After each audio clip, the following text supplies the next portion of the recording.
me, if I remember, they explained to me that the mobility department of the city is integrated in the citizens participation units, and that was it was a very strong point to make the mobility measures implemented really meeting the expectations of people, of people living in Malmo. COVID-19, of course, has been the boost to. We can say that COVID-19 has been this shocking news that someone receive when have to be resilient, like the diagnosis that you are in front of the doctor one-to-one, and then you have to admit, you have to accept, you have to adapt. You have to be resilient. So COVID-19 has been the shocking news for many local authorities, and they have demonstrated that they did it very well. I think you already heard about Rome in this conference, and 150 kilometers that they of cycle lanes that they have implemented as a response of the new measures in the context of the COVID-19 pandemic. Also, Budapest implemented this transitionary or temporary bike lanes that are set to become permanent in the future. It's not only about the infrastructure, it's also about other measures like, for example, Bilbao or Brussels, where they are limiting the speed to 30 kilometers per hour. Now, we all, people like you working on sustainable urban mobility, you already knew in the past, public space is very valuable. But now the wider public, thanks to COVID-19, the wider public has understood that public space is every single square meter is super important, and we have to use it very, very well in our cities. I have plenty of other examples, Frederick, but I'm afraid I will keep them for later for the panel discussion if there are some questions, and I can explain with city examples. Thank you so much, Juan. That was very interesting. And it is really also, I think, a very interesting coincidence that the COVID-19 pandemic happened during our capacity building project, Sums Up Prosperity and Suits. It strikes me like, yeah, as you said, like there's the doctor who tells you the diagnosis, now you have to be resilient. The cities had to adapt, yes. And that brings me, and we will definitely have a lot of things to discuss. But that brings me to Keelan. Hi, Keelan, Hi, Frederick. who was one of the representatives of a local authority who had this diagnosis and got this diagnosis and from the doctor to, here's the COVID-19 pandemic. Now you have to cope with it, and now you have to adapt. And I'm really interested how you did that. Great, thanks, Frederick. So it's interesting. I don't think we can have a single conference or presentation about transport or about local government now without touching on COVID-19, because I guess as we all know, it's had such an impact on everything that we do. And thankfully, there are some silver linings and some positives out of a very difficult time. So I've got a few slides just to share with you, to share some of our experiences over the last couple of years with the project. And Anne-Marie gave a really great overview of the process that we all undertook, so I won't go through it in detail, but we really found this a useful framework as we went through a process over the last couple of years, which has really helped us develop as an authority. And I think when we started off around establishing urgency, I would say in some respects this wasn't the most difficult step for us, because we had a lot of external changes that were going on at the same time as we started off the project. So we formed a new organisation, the West Midlands Combined Authority, shortly before joining the project. And that really puts a new pressure or a new need to collaborate more across our local authority partners. We had a wide array of transport innovation projects and formed a team to support delivery of those as well at the same time. And so we knew that team had to focus on projects. There were new initiatives that were going on, and there was a real need to do things differently. And we knew that that all came down to communication and collaboration within and outside our authority. So as the combined authority was formed, that, as the name suggests, brought together 7 different local authorities. And the collaboration between all of those is so important. So for instance, if we're running a connected and autonomous vehicle project, as we've done in Coventry, we had to work closely with our local authority partners in Coventry around things like highways and the powers that they had over those issues. And as a result of that, I think that drove a really positive collaboration between us and local authorities, but it also provided us a sort of need and an impetus to make changes in the way that we worked. And so we set out a change vision of sharing knowledge and expertise, continuing to learn and develop. And I think this has been quite an enduring change vision, even though a lot of things have changed in the process. This has been quite flexible and adaptable as time's gone on.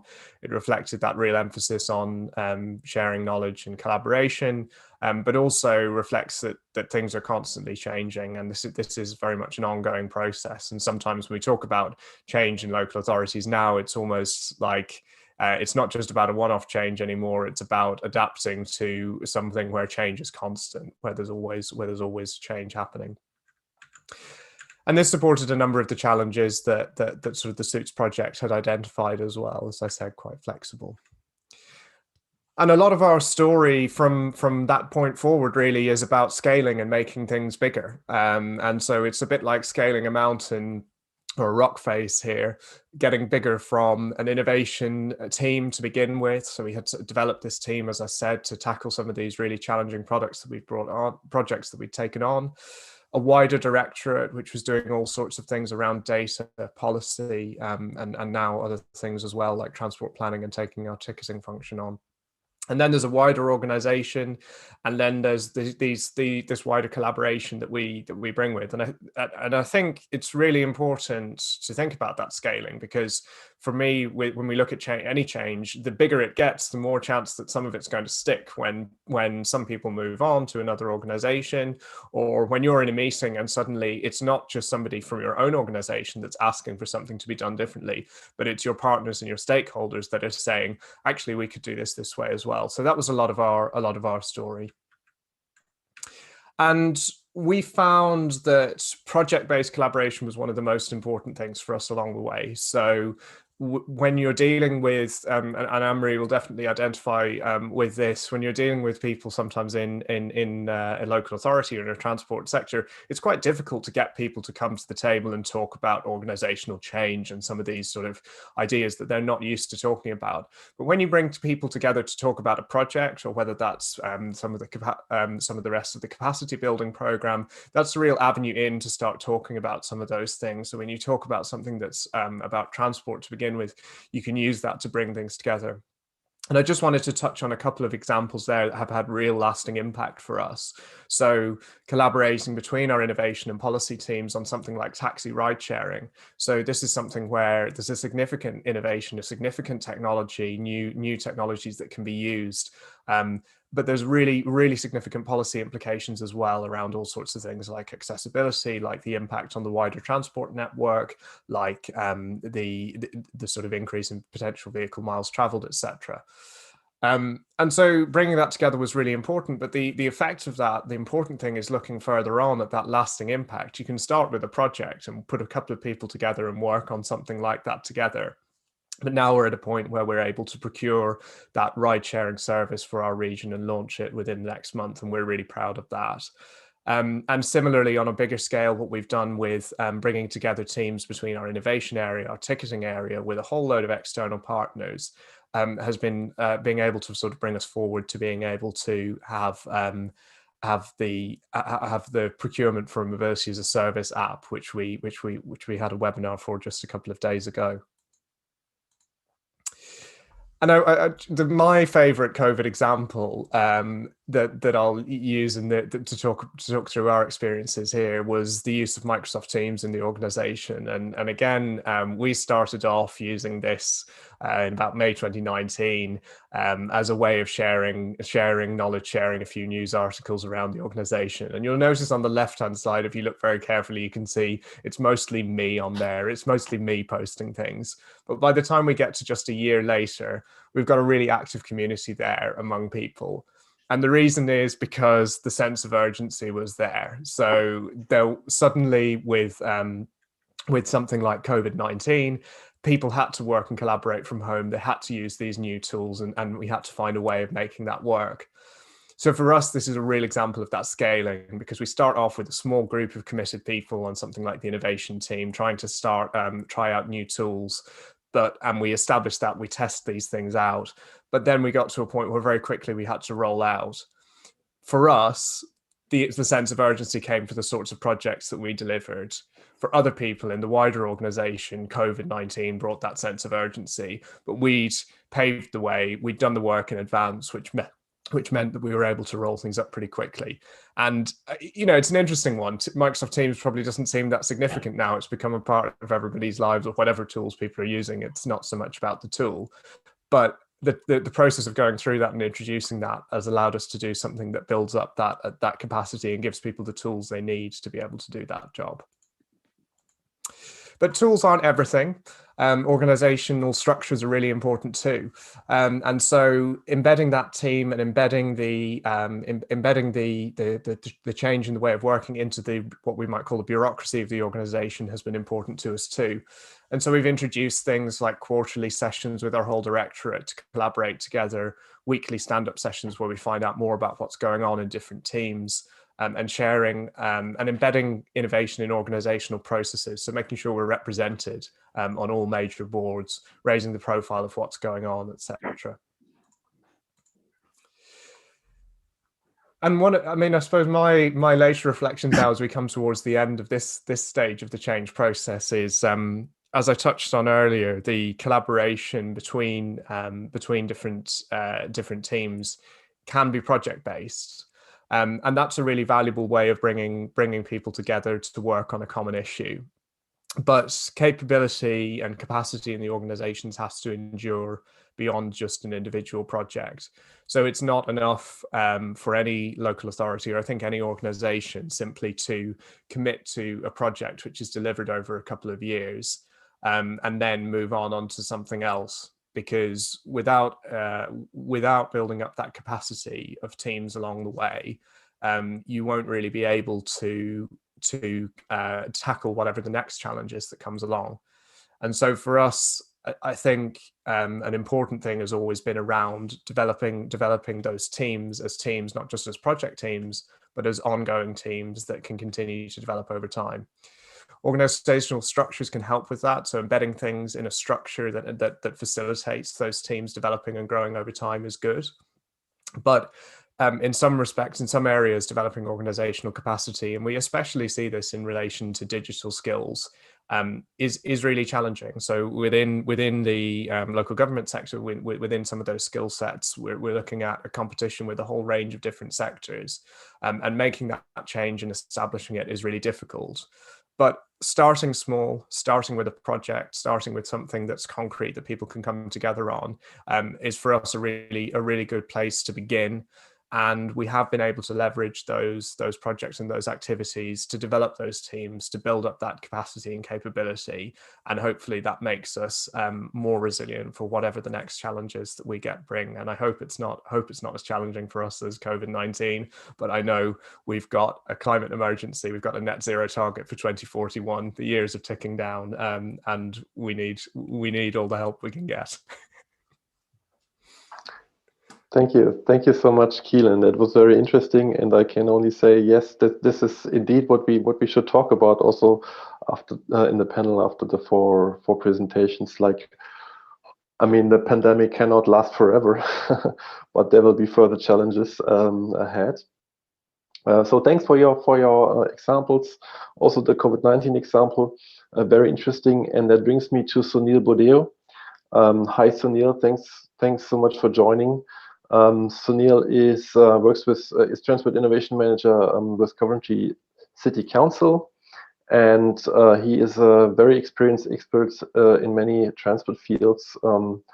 So long-term experience with urban traffic management, control, intelligent transport systems, urban redesign, public realm regeneration, air quality initiatives, smart city and innovation across UK and the European Union. Yeah, Sunil, maybe you also can also share some of your experiences with the change process and share some examples.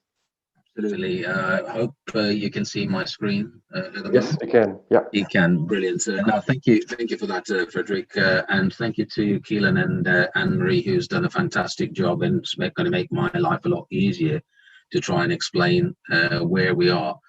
All those changes Keelan and Anne-Marie have spoken about, and all those resilience applications that we want to, and how we embed all of those in Coventry has always been at the forefront of some of those innovation issues that have been raised, or the issues that we wanted to address, like climate change, like various other things that have come along over the years.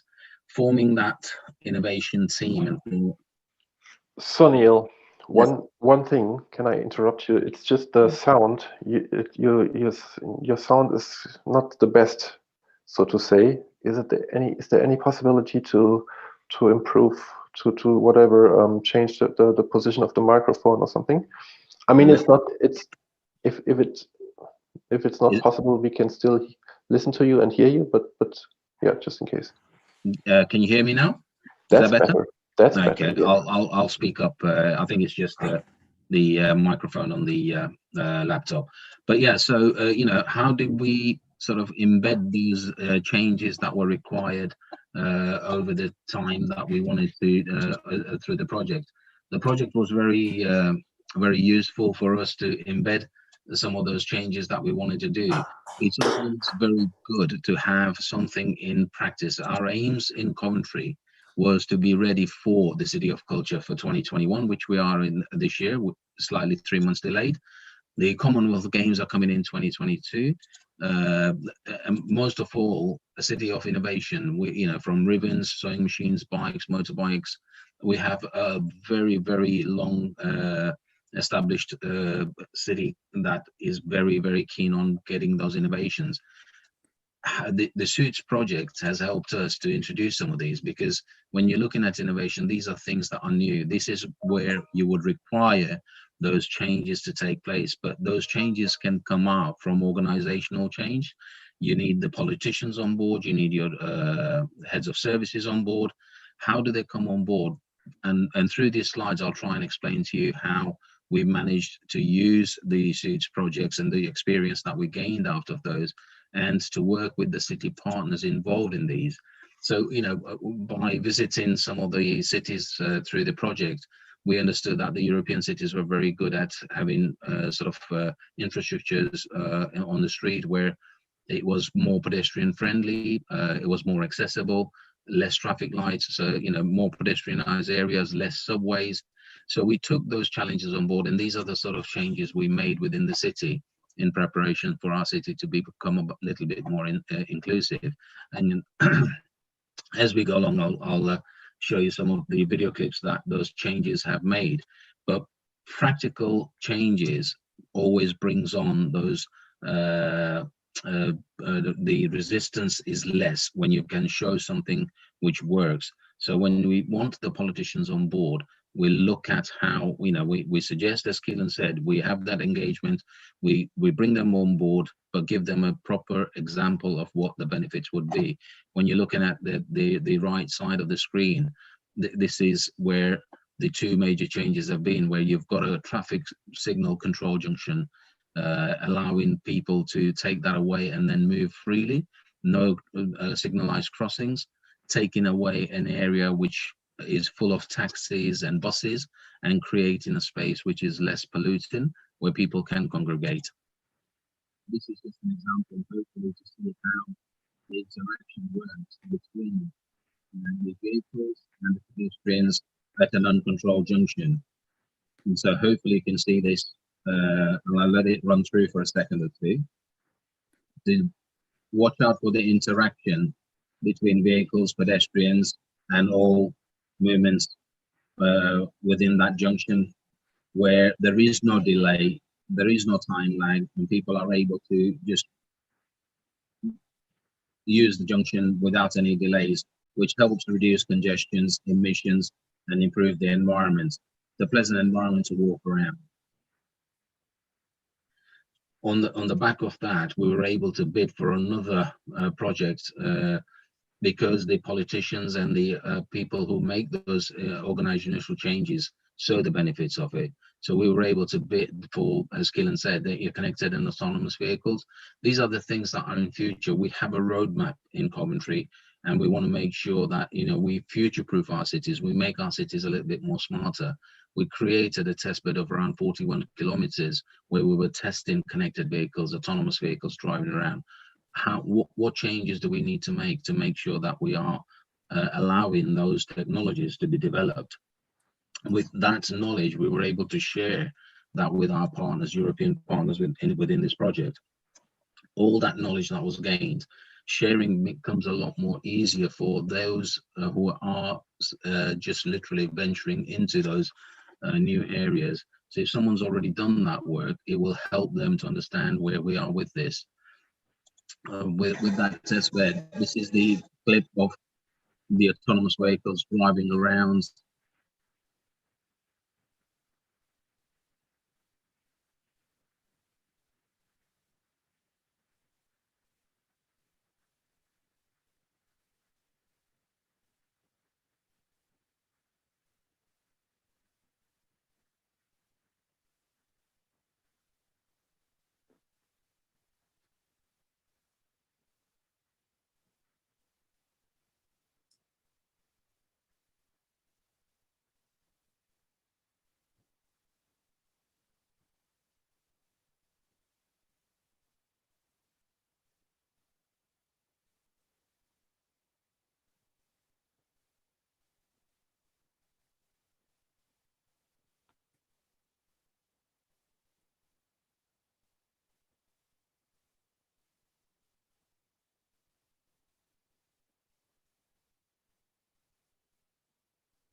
Sunil, we are seeing the pictures, but there's no sound. I hope that's okay. I hope that was as planned.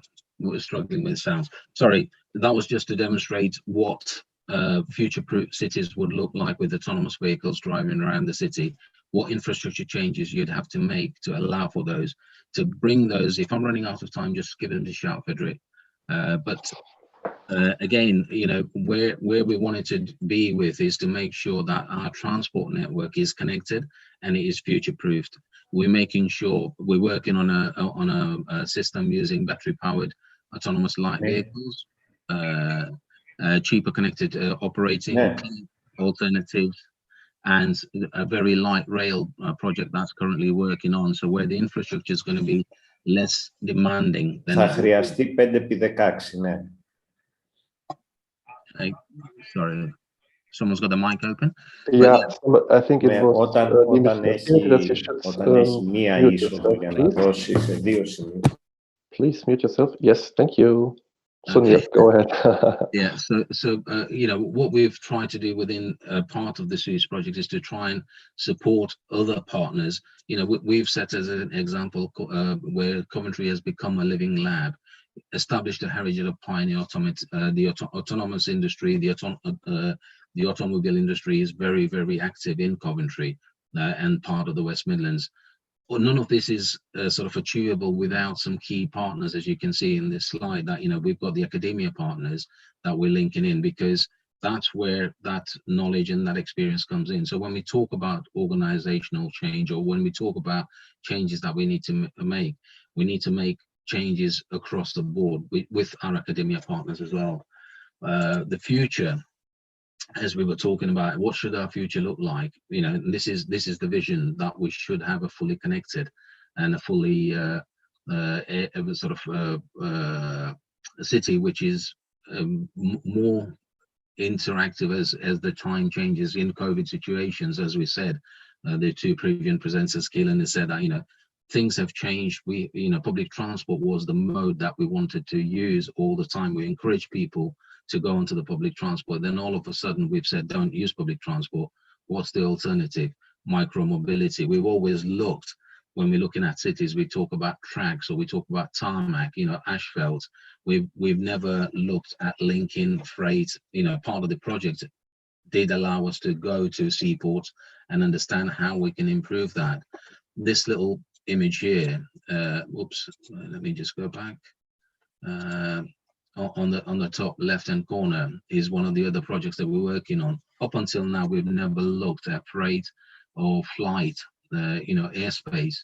The future is going to be airspace. We need to start looking at how we can actually engage with electric vehicles, electric drones, and how we can improve our city in delivering some of those.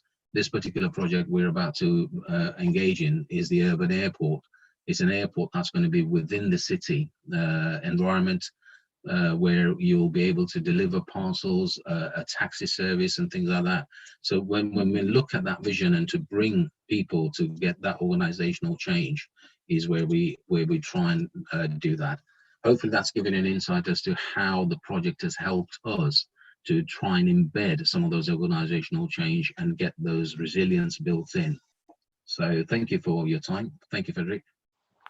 Thank you so much, Sunil. That was indeed very interesting. And it also showed how we have to be resilient towards the technical challenges of these times. And I have two requests. The first request is already answered. Thank you so much that all the panelists switch on their cameras.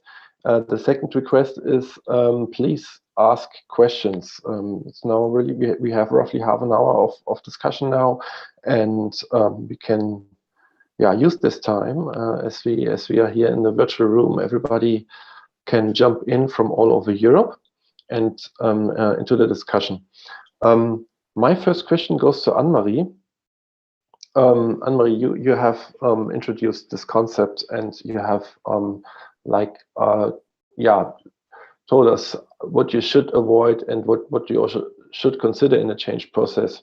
From retrospective, maybe you can just chat a little bit about the problems and challenges we had, and tell us an example of a critical step somewhere in one of the SUS partner cities where you thought, as the work package lead, like, wow, this is now a real challenge, and you like this step or this challenge is something that may probably puts the whole process into danger. Yeah, that's a very good question, and it's funny. It's pretty easy to answer for me, because I think the most critical and most decisive step is directly at the beginning of such a project, and not just for a project, but also when you really want to work together with each other. Keelan already mentioned this a couple of times. It was in the very early beginning when we had to set up something like trustful relations, where everybody understood, okay, what Anne-Marie is telling is maybe not bullshit, to be honest, because I mean, that's the first step. We didn't know each other. We came together. We didn't know something in terms of the past. We all know this. When we get in contact with new people, we rely a lot on experiences of others. So when you like to get someone for your construction into your house, you ask your neighbor or your friends or your relatives, hey, do you know someone that helps me here? Do you have good experiences? In our case, this was totally something, that was not there. So my recommendation and my learning is that you really have to invest and to calculate a lot of time and personal investment to build up, first of all, relationship with those people you really want to work with over the next couple of years. And that means you have to have this kind of demonstrating competence, so that you really know what you're saying and that you really have the experiences to help. And on the other side, you also have to develop something like benevolence and integrity, that they know that they can share with you their problems, the really truth in terms of saying to someone, hey, I don't know whether this is really working here, or telling the truth and saying, we really need to know more about the benefit because nobody is believing us at the minute. So how can we do this? How can you help us to get this maybe extra step here? So it needs a lot of extra mile that you have to go when you come into such a project and you want to build something where nothing is really in place. I think that that is something that was underestimated in terms of when we started, but it became very, very clear that this needs a lot of time and a lot of investment from all sides. I don't say that it's just me, but it's also the partners that had to invest a lot of time, in particular the change agent that were the gatekeepers for the whole local authorities, because they also had to convince the others that this is really something that is worth it. And that is really something that needs more attention. Thank you, Anne-Marie. Juan, what do you think from your work with the Eurocity mobility? Can you add to this experience?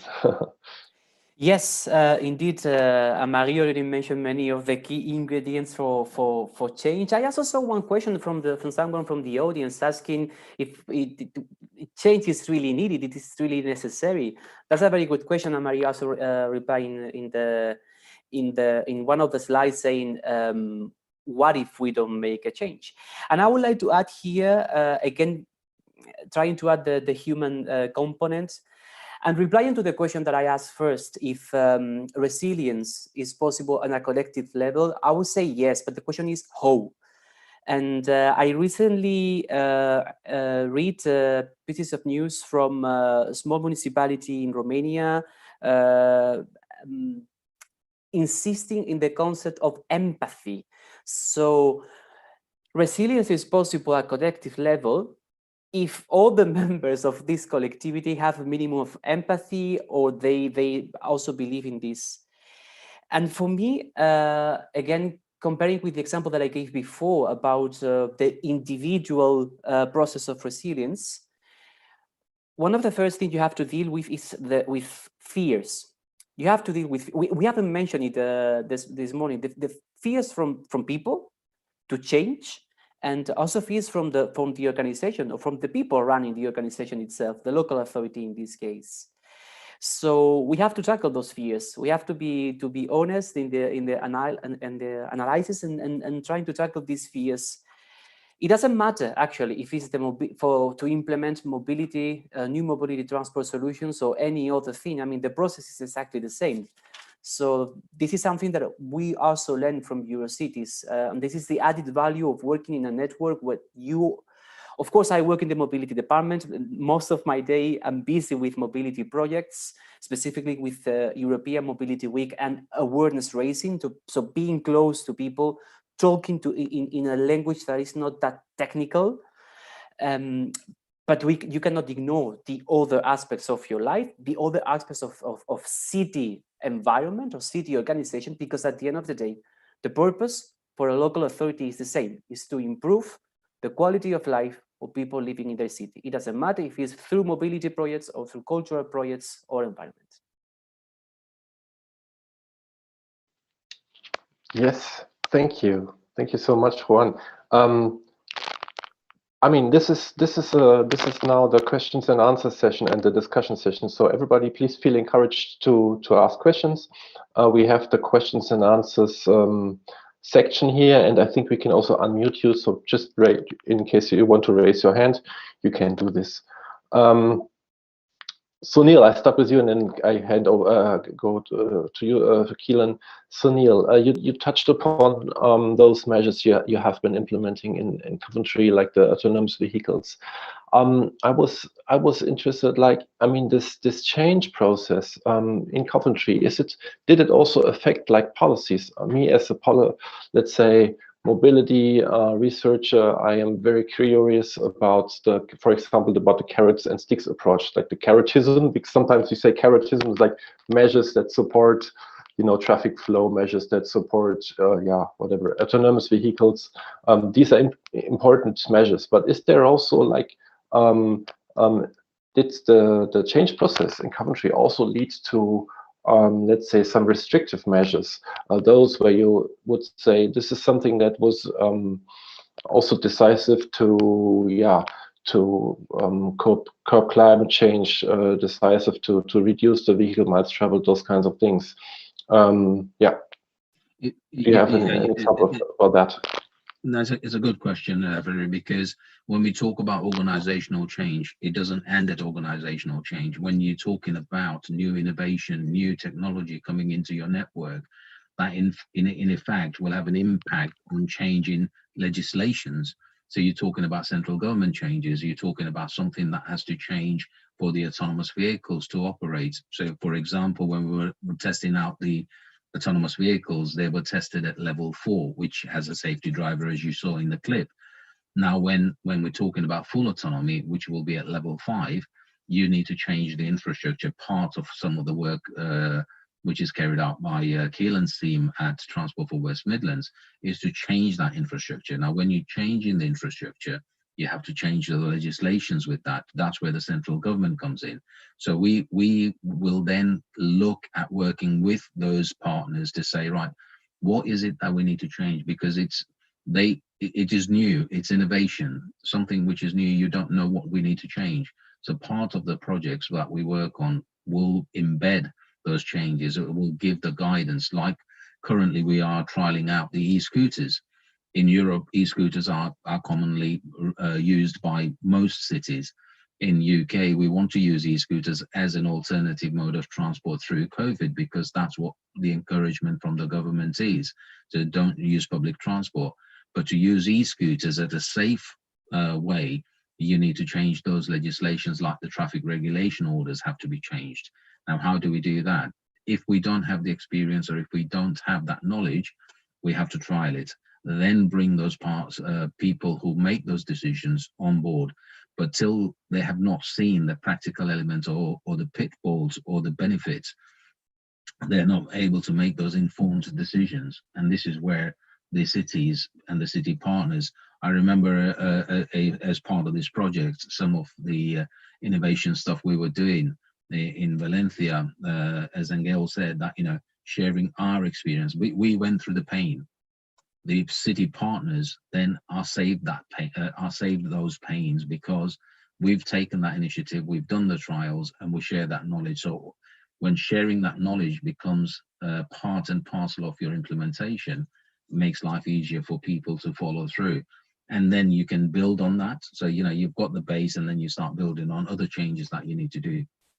Does that answer your question? Great. Yes, it does answer. It does answer the question. Yes, absolutely. Thanks so much. We have one question from the audience, directed to Transport for West Midlands, to Keelan. Has COVID-19 impact affected or not the change process already started in your combined authority? So I think this touches upon you have already touched upon the issue of making the change stick, and also the COVID-19 example, how you had to be resilient within your organization. I think this question is about to what extent this change process may have also been hampered by COVID-19. Maybe you have some. Yeah, definitely. So I can draw on some different examples, perhaps, to what I touched on in the presentation. But there's two different elements, right? There's one which is around our internal working practices, and there's one which is external, about how the world has changed around us. In terms of internal working practices, we've had challenges and we've had to adapt, but I think that's been quite successful, to be honest. And when we talk to people now, when we survey our staff now and ask, would you would you like to be back in the office full time? The majority of people don't want to come back into the office full time. The majority of people want some sort of mixed hybrid approach. So we have to work through that. We have to see, what does that look like? How do we best use time together and use it more efficiently? So I think from that side of things, it'll be interesting. It'll keep changing, but I think we've coped with that fairly well. The bigger challenge within transportation is outside what's actually happening on the transport network. And as Sunil sort of mentioned there, during COVID, there was a lot of changes in guidance around people being asked to use certain modes of transport, not use them, that kind of thing. And we've had to adapt to that quite quickly. And I think that's something that will continue. And it's something where we've had to be quite adaptive in terms of policy. When we talk about the link between kind of policy and innovation, those sorts of conversations have had to happen, within a matter of a few weeks rather than in a matter of a couple of years. And we have to be able to evaluate something very quickly, keep learning and adapt and be agile along the way as we trial something. But I would say as well, there've been some interesting things that have been quite successful in terms of getting collaboration. So because our senior leaders wanted a lot more information about the way people were traveling in the West Midlands, we were able to bring together, based on some of the capabilities that we developed already when in terms of our data analysis and data processing teams, we were in a position where the different operators and transport operators and different government agencies were much more willing to release data, but we had the capability and the capacity to analyze that and look at it in new ways and present some really useful results there. And that's something we can build on and continue. Now that that's done, and now we've sort of established that, we have a dashboard which shows information about mobility in the city. I can take a look at it every morning if I want to, or however often that data is there and updating. And we would hope to have that continue. So we adapted that for COVID initially, but actually that's now a resource that we can continue to use. And the recovery for public transport, it's a tough one to predict, but in all likelihood, it will be a slow and a gradual return over time. I think we realized with something like COVID, there isn't going to be a switch flipped one day and suddenly life is going to go back to the way it was. There will be those lasting impacts in terms of people's travel behavior. And we've just got to continue to be able to adapt to that and try and draw on the opportunities for change where those exist. I mean, we had a really interesting one with a mobility credit scheme where we're asking people to give up their vehicles and use public transport and other services instead. We thought that with COVID, when COVID came along, people would say, "Oh, I don't want to give up my vehicle anymore. I don't want to use public transport. I'm worried about this or whatever." Actually, we talked to people. We contacted them. We said, "What do you think about this? Is it still worth us going ahead with the scheme?" And people said, "Absolutely. I'm so interested. I'm not driving around as much anymore. I'm not using the vehicle. Maybe I had 2 vehicles. Now I only need 1." So we've got to adapt. We've got to meet users where they are. I would say, and I really like the discussion around empathy here as well. I think this is really important. It's no good being prescriptive to people and saying, "You mustn't do this. You've got to get back on the public transport now." If someone's saying, "Actually, I'm not traveling as much, and therefore I'm going to use this differently," we should be doing that and responding to that and working with people as much as we can to sort of embed the change that's positive. Thanks, Keelan. Another question from the audience, and maybe directed to everybody. Getting buy-in of politicians is a known challenge. How did the local authorities handle this, and are there any pending steps to secure trust? So directed to politicians. Anne-Marie, you're looking like you have a good example. Well, actually, I think, that is the tricky bit, to be honest. That's exactly the question, that you can't answer that easily. It depends so much on the city you're working with. It depends so much on the political circumstances. So are we in election year? Are we not? When is the next election? What is the idea of the history in terms of, has this one party maybe there for a long, long time already? Is this a new one? Do we have some changes there? Do we have a mixed person at the top? So you really have to go into the personal talk first with the person, in our case, the change agent, to understand the whole situation. As I said in my talk beforehand, we developed a survey to understand the individual circumstances of each city before we started, because that's so decisive to understand the whole environment there. What is going on internally, what is going on externally, how is actually the whole organization structured, the local authority, and what kind of parties do influence how, and how important is the political environment there. So we had different approaches there. I can say we were maybe also not able in the end to convince every city in total, but I think we made great progress, and I think we were able to at least get the attention. And with one case in Calamaria, we were actually able to get the mayor into one, or the deputy mayor in one of our meetings, because that one was so convinced about what we did that it was really nice for us to get everything done. So they invested a lot of time, they invested a lot of people. They built up a full department now to go on with what Suits actually tried to implement, to move on beyond Suits' lifetime. That was amazing. But also with Keelan, I mean, we saw so many new formats established, developed, and becoming attention in the organization, that we really can say, hey, it seems that maybe there was already something. That's my feeling, and that is what Keelan said, but they really understood how important this kind of resilience to being agile is actually for local authority, because in particular local authorities with their background, they are different. They are not just companies. And I mean, I'm from business management originally. That's different, because we have in local authorities, and they have to pay attention to the requirements of the citizens.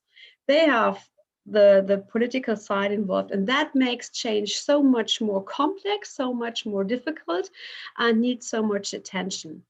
And when local authorities want to survive in the future, in terms of that they really can cope with the challenges that they are faced with from external, and to cope with this internally, to be able to adopt and to anticipate what's coming next, they really have to go to this change process, and that requires a lot of attention from them.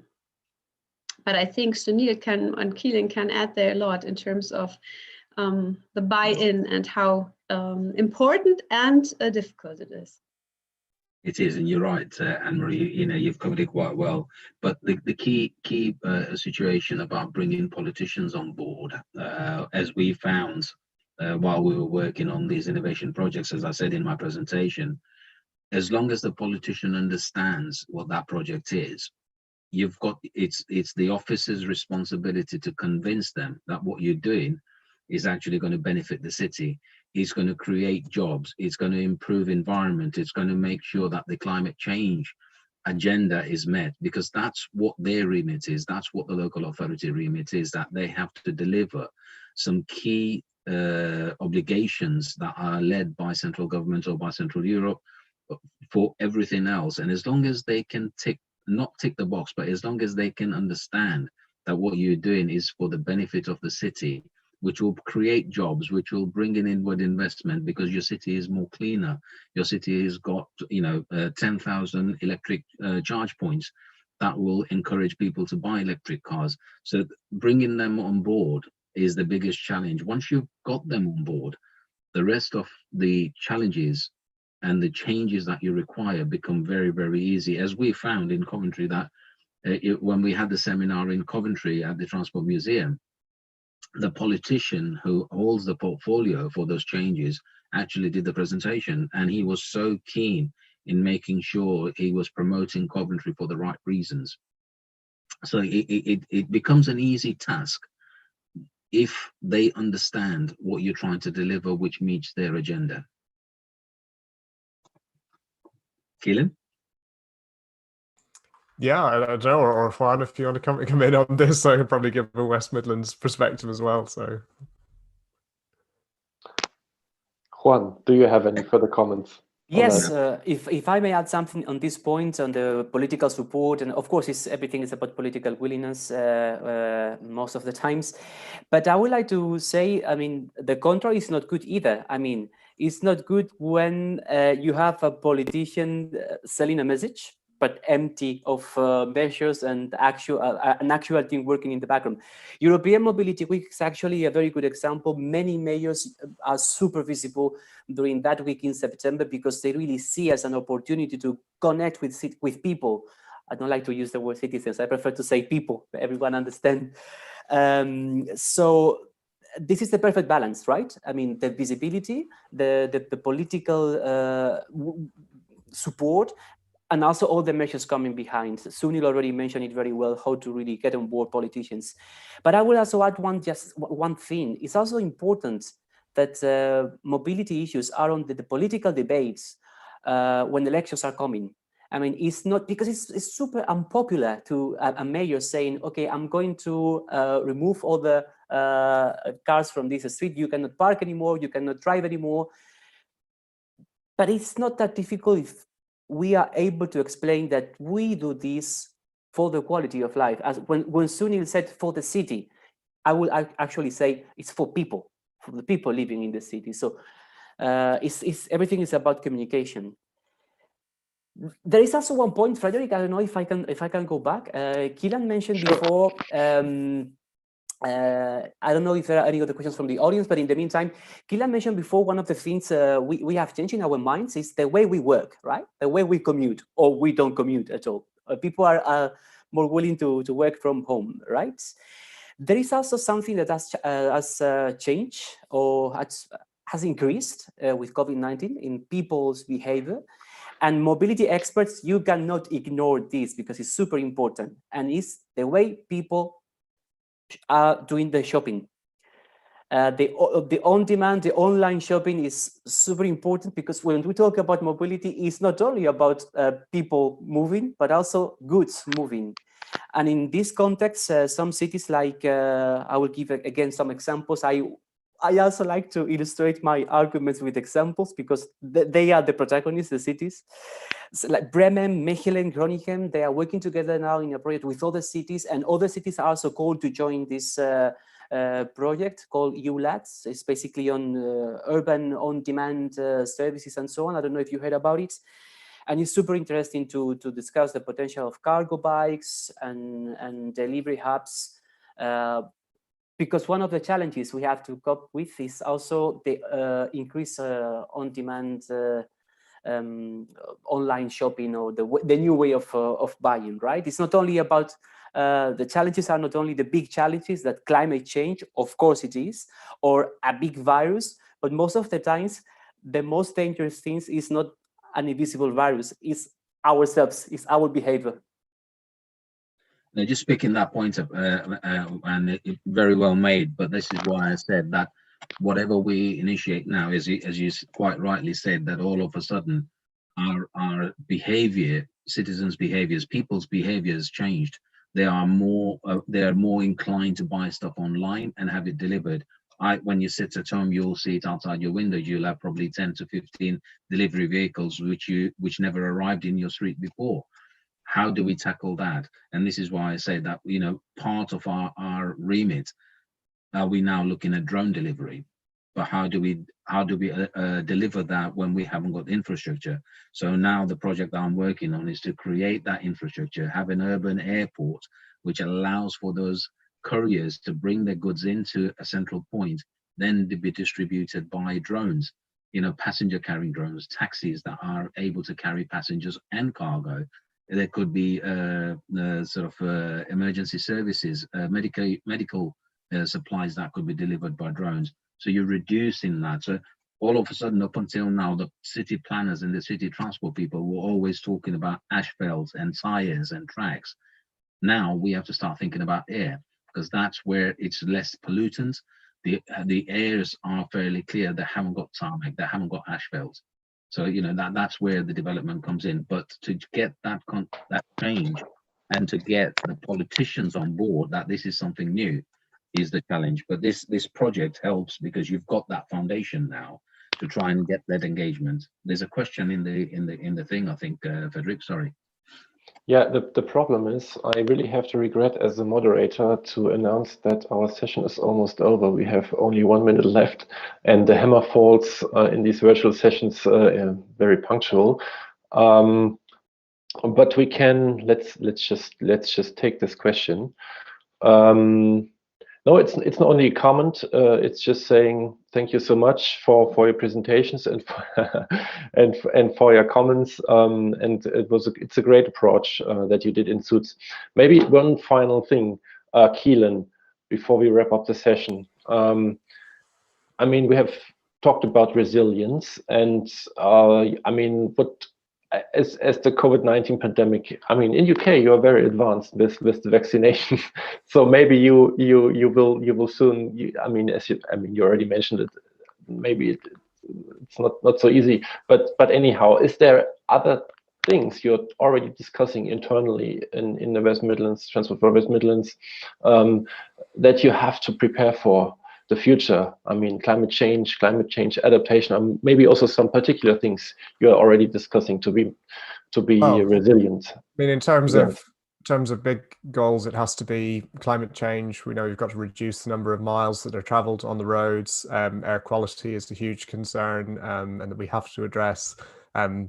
Accessibility of transport, health, increasing active travel to improve health. And then I suppose at a more sort of technological level below that, things like mobility as a service, having a more integrated offering available for people, more demand responsive transport services, looking at what sits between a private vehicle and a bus and fills in that gap.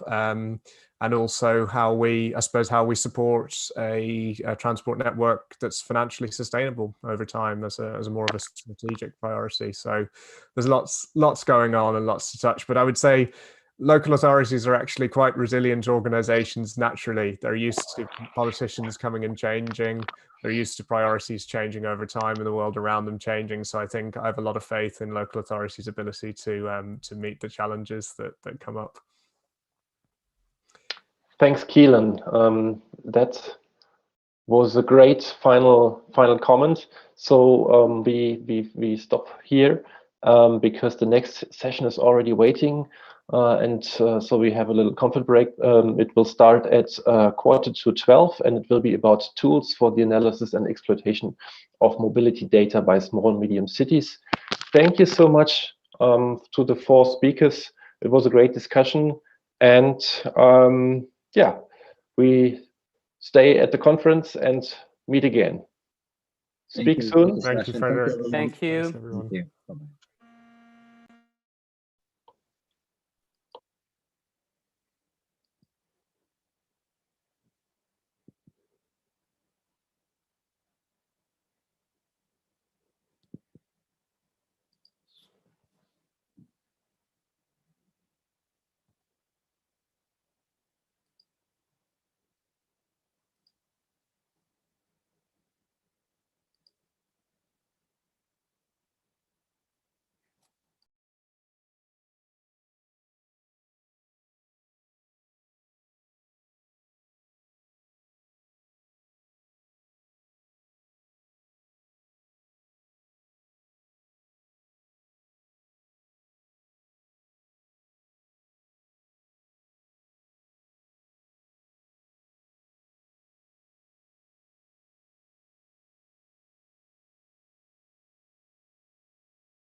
Hello again. We are now here with the last session we have with tools for exploitation mobile data. And our panelist will showcase how technology supports cities in implementing new things and how they can work on different aspects of technology. I have here my colleague, Mireia Calvo, who is a civil engineer and project manager in Itene, that she will coordinate this session as a moderator. Mireia, the floor is yours. Thank you. Thank you very much, Elena. I will start sharing. Can you see my screen?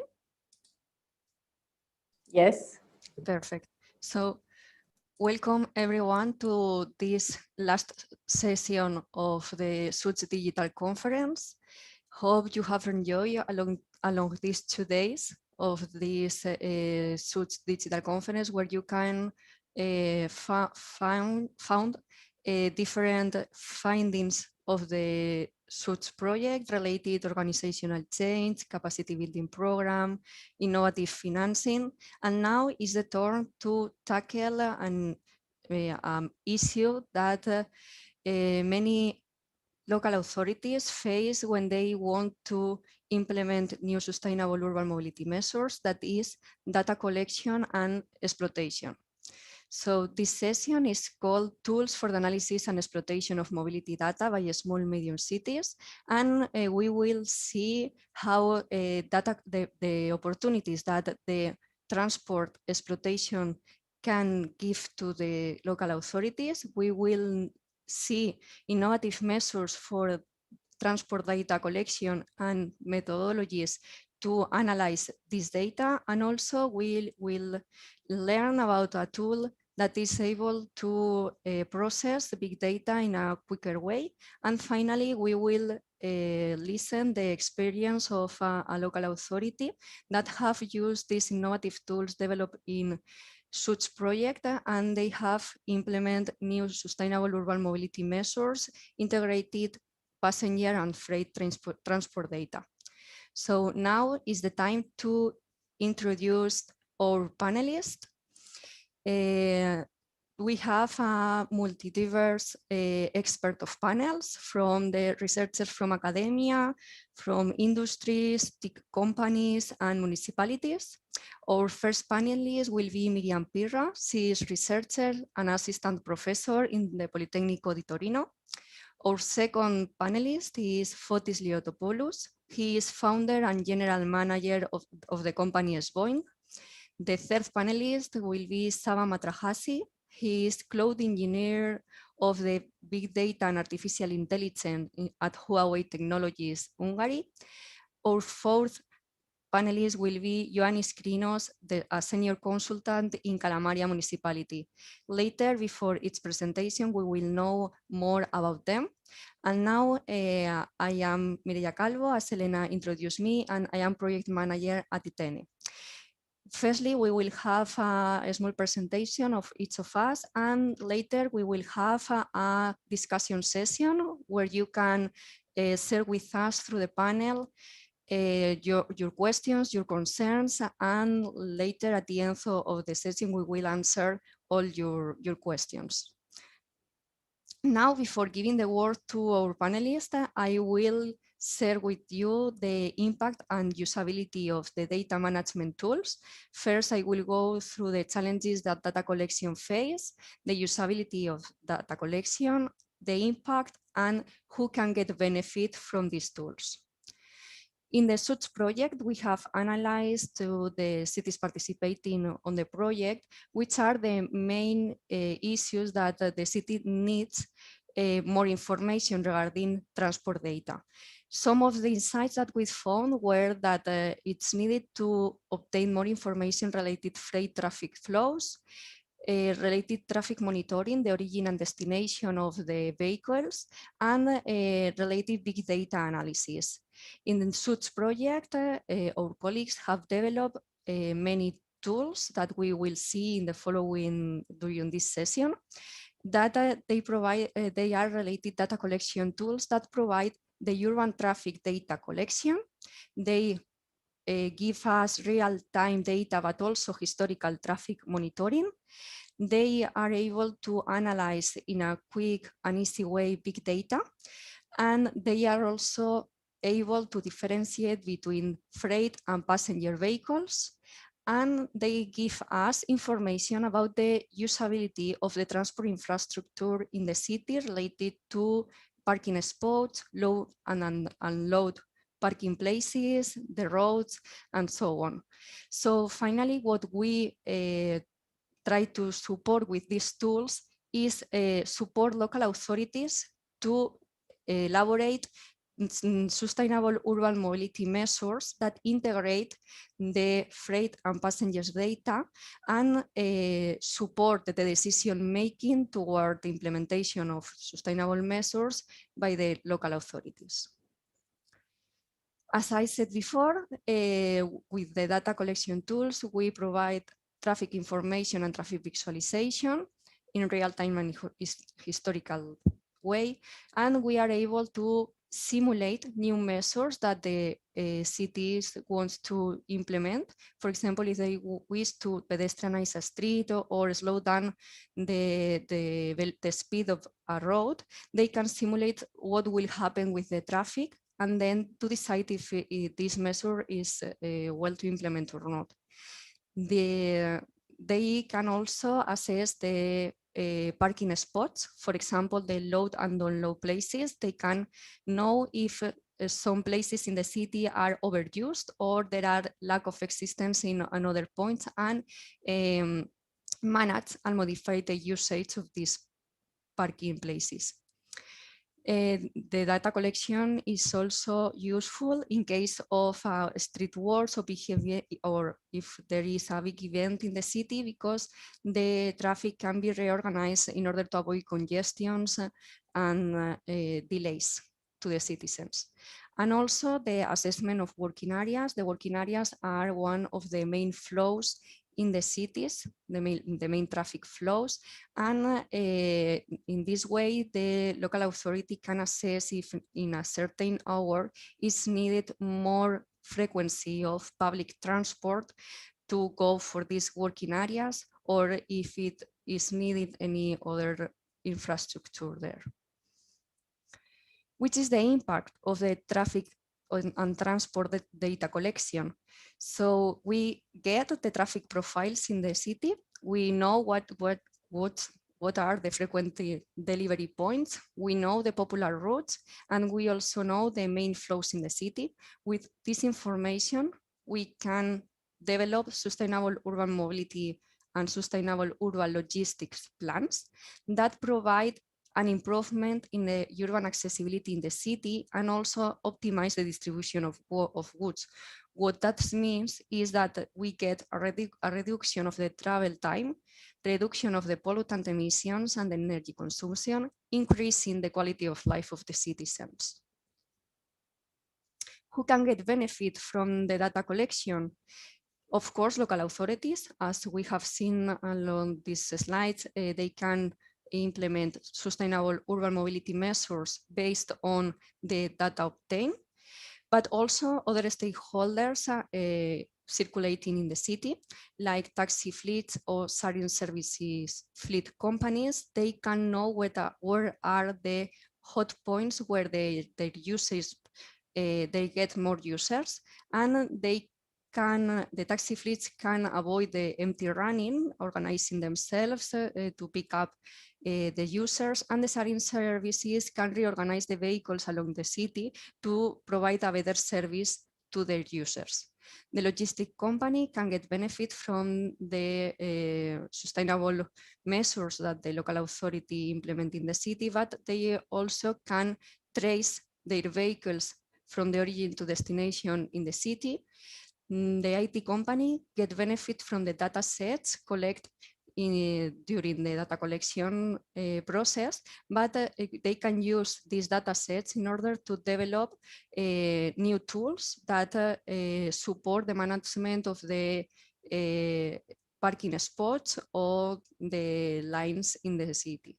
Also, big companies can assess the flows that are produced by their own workers, and they can incentivize the sustainable transport or assess the mobility infrastructure that they have, increasing the parking places or including parking places for bicycles, for example. And that's all from my side. Now is the turn to give the word to our first panelist. She is Miriam Pirra. She is researcher and assistant professor at the Department of the Environmental, Land and Infrastructure Engineering of Politecnico di Torino. She has been actively involved in many Horizon 2020 EU projects. She investigating the travelers' mobility since 2013. Projects like MedPEX, EcoFIBS, SUITS, InSeat EV.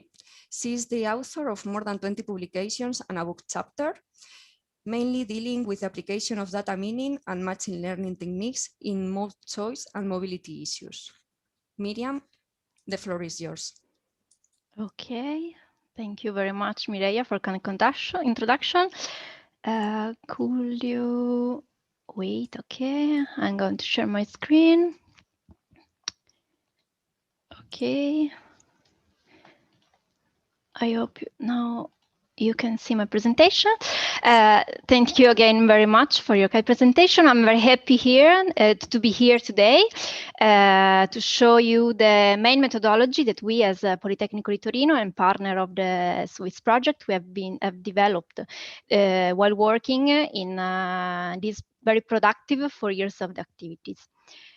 I think that a good way of addressing the points standing behind the work done is starting from an extraction of the contents of the second edition of the guideline for developing and implementing sustainable urban mobility plan, more in detail the topic guide on sustainable urban logistic planning, because here it is said that local authorities are usually very able to deal with the passenger mobility issues and data, while it is not the same for the urban frame transport data and transport activities and so on.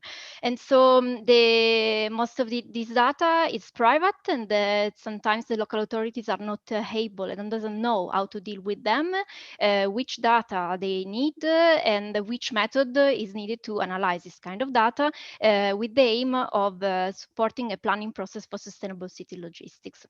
I put here also another quick details on some kind of data that are more related with the kind of data that we will analyze in the following. That are the GPS surveys data. They provide useful information about the trip details and the partners and the loading and unloading activities of good vehicles around the city. It is possible to extract information on vehicle trips and runs. As a drawback, sometimes it is not possible to have a high level of details, but in general, they are rather cheaper to be analyzed and to be collected. So what we have done, we have worked in strong cooperation with the city of Turin, that you have already the possibility of know yesterday as a partner of the project, through the data provided by 5T, that is a third party in the project. We started from the data set collecting GPS traces of logistic vehicles fleet, namely delivery van data set, with 360,000 positions recorded in a month. We focus on the month of May 2017. And we are dealing with around 30 vehicles coming from the fleets of various express courier operators. The data contains information about their position of these vehicles, the time of acquisition, the average speed, and the course. Then we were also able to assess another dataset more dealing with the infrastructure and named traffic flows on the city network. In this case, we are considering around 6,000 arcs, let's say roads of Torino and its surrounding, and information available where the average vehicle flows and the travel time necessary to go from the origin and destination of each of these arcs. What was the main goal? The main goal was to try to measure a way in which the congestion could affect different traffic streams or user groups. What we decided to define to create a policy relevant KPI we named the average time lost in congestion. I'm providing here just some quick steps of the methodology that we developed based on the integration of the two different data sources that I presented to you previously. In the first step, we provide a spatial join of the GPS position to the network, the arcs of the network. Then we have been able to compute the travel time necessary to travel along these arcs coming from the derived information of the GPS traces. Then we have been, for us, it has been possible to identify and analyze where the service stops occurs during the month of the investigation. As a further step, we provide an evaluation of the so-called directional free flow travel time to arrive at the final step at the calculation of this KPI. I'm providing here just a couple of slides with some visual results. On the first side, it was possible to identify some information about the network performance. Let's say we try to answer the question, which is the worst arc for the fleets of the vehicle? Let's say the arcs where most of the vehicles lost most of their time due to the congestion. As you see from these two maps, we have found that there are arcs that are differently affected by the congestions, and this is highlighted by different colors, red and purple, let's say.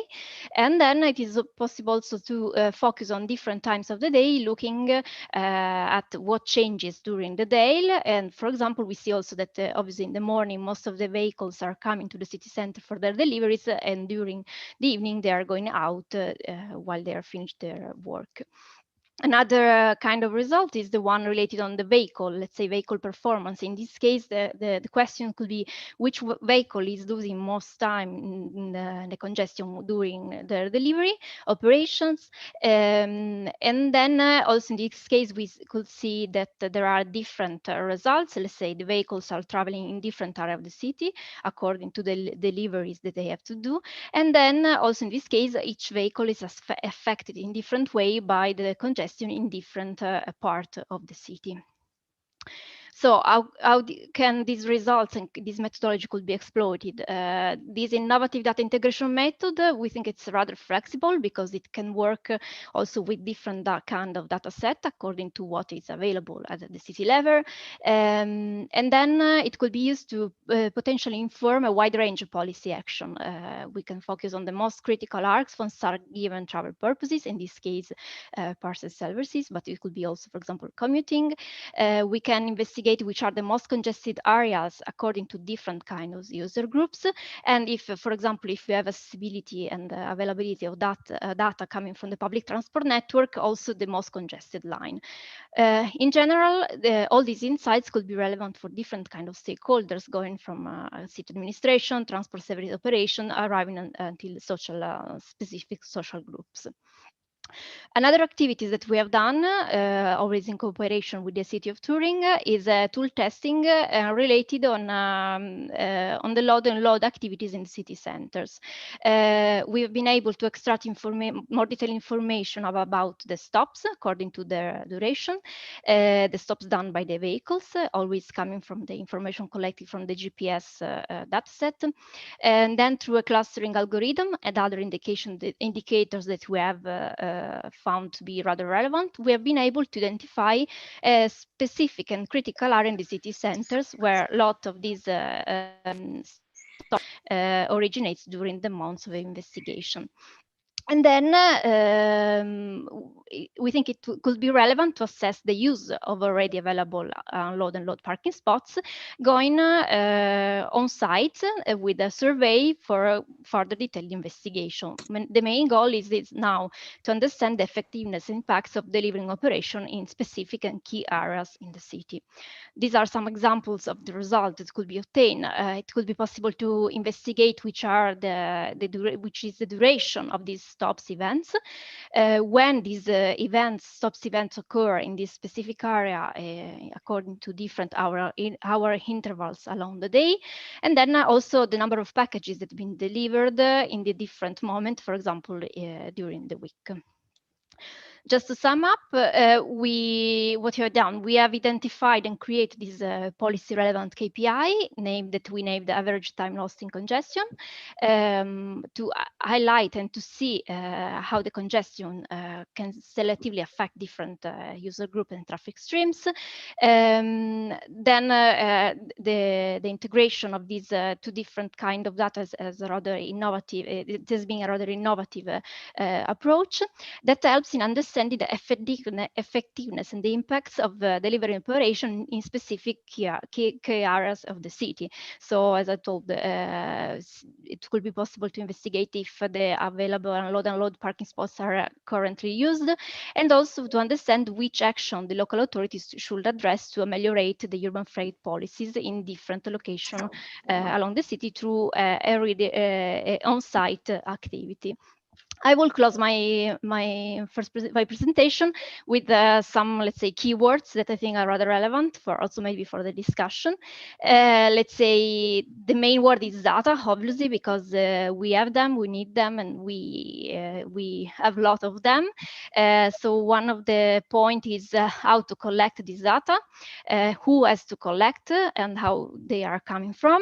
I think the analyze is another word that I already say rather relevant for the work that we have done, because it was the main goal, develop an analysis and methodology tool. And then I will give the floor, let's say, to what is coming after. Let's say visualize is also another relevant issue while dealing with data and urban mobility data with the aim of developing some specific mobility and sustainable policies. So I'm closing, and thank you very much for your attention. And thank you, Mireia. I give the word to you. And thank you very much, Miriam, for this insight. Test in the city of Torino. It's true that collecting data, but without analysis later, it's for nothing, this data collection. So it's very important also to analyze it and be able to use this data later. And now is the turn of our next panelist. He is the Dr. Fotis Liotopoulos, founder and general manager of Esboing.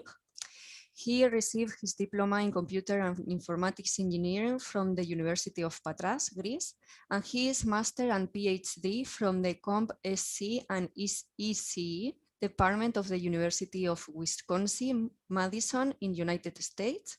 He worked with the Research Academic Computer Technology Institute as senior research engineer, research unit manager, and consultant for several public and private sector projects. He also taught graduate and undergraduate courses in computing networks and computer architecture in public and private universities. Since 1988, Dr. Liotopoulos has managed and participated in several dozens of ICT RTD projects in his areas of expertise.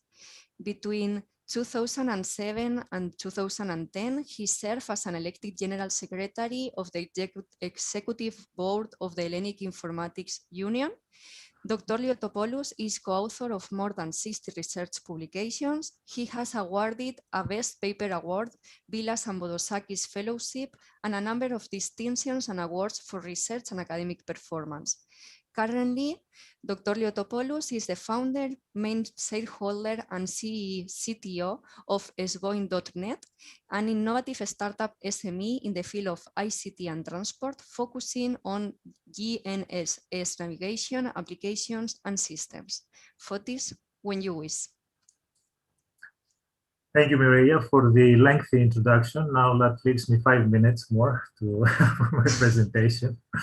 Okay, so I'll start with our vision. Okay, this is first slide is about our vision in the Suits project that we had since the very beginning in supporting local authorities SAMs with data, with respect to data. Just to remind you here that Boeing has been the data coordinator for the Suits project, so we had the responsibility to handle all the issues regarding data. In particular, our vision consists of three phases. Data collection is the first one, data selection, and data visualization. Regarding data collection, there is a need, and this is very obvious in the local authorities, for sustainable data sourcing. Also for accurate and complete data, either in the form of real-time or historical data. In that respect, we have produced a number of tools that I will go into detail later on. You can see the tools that we have developed during the Suits project on this right column.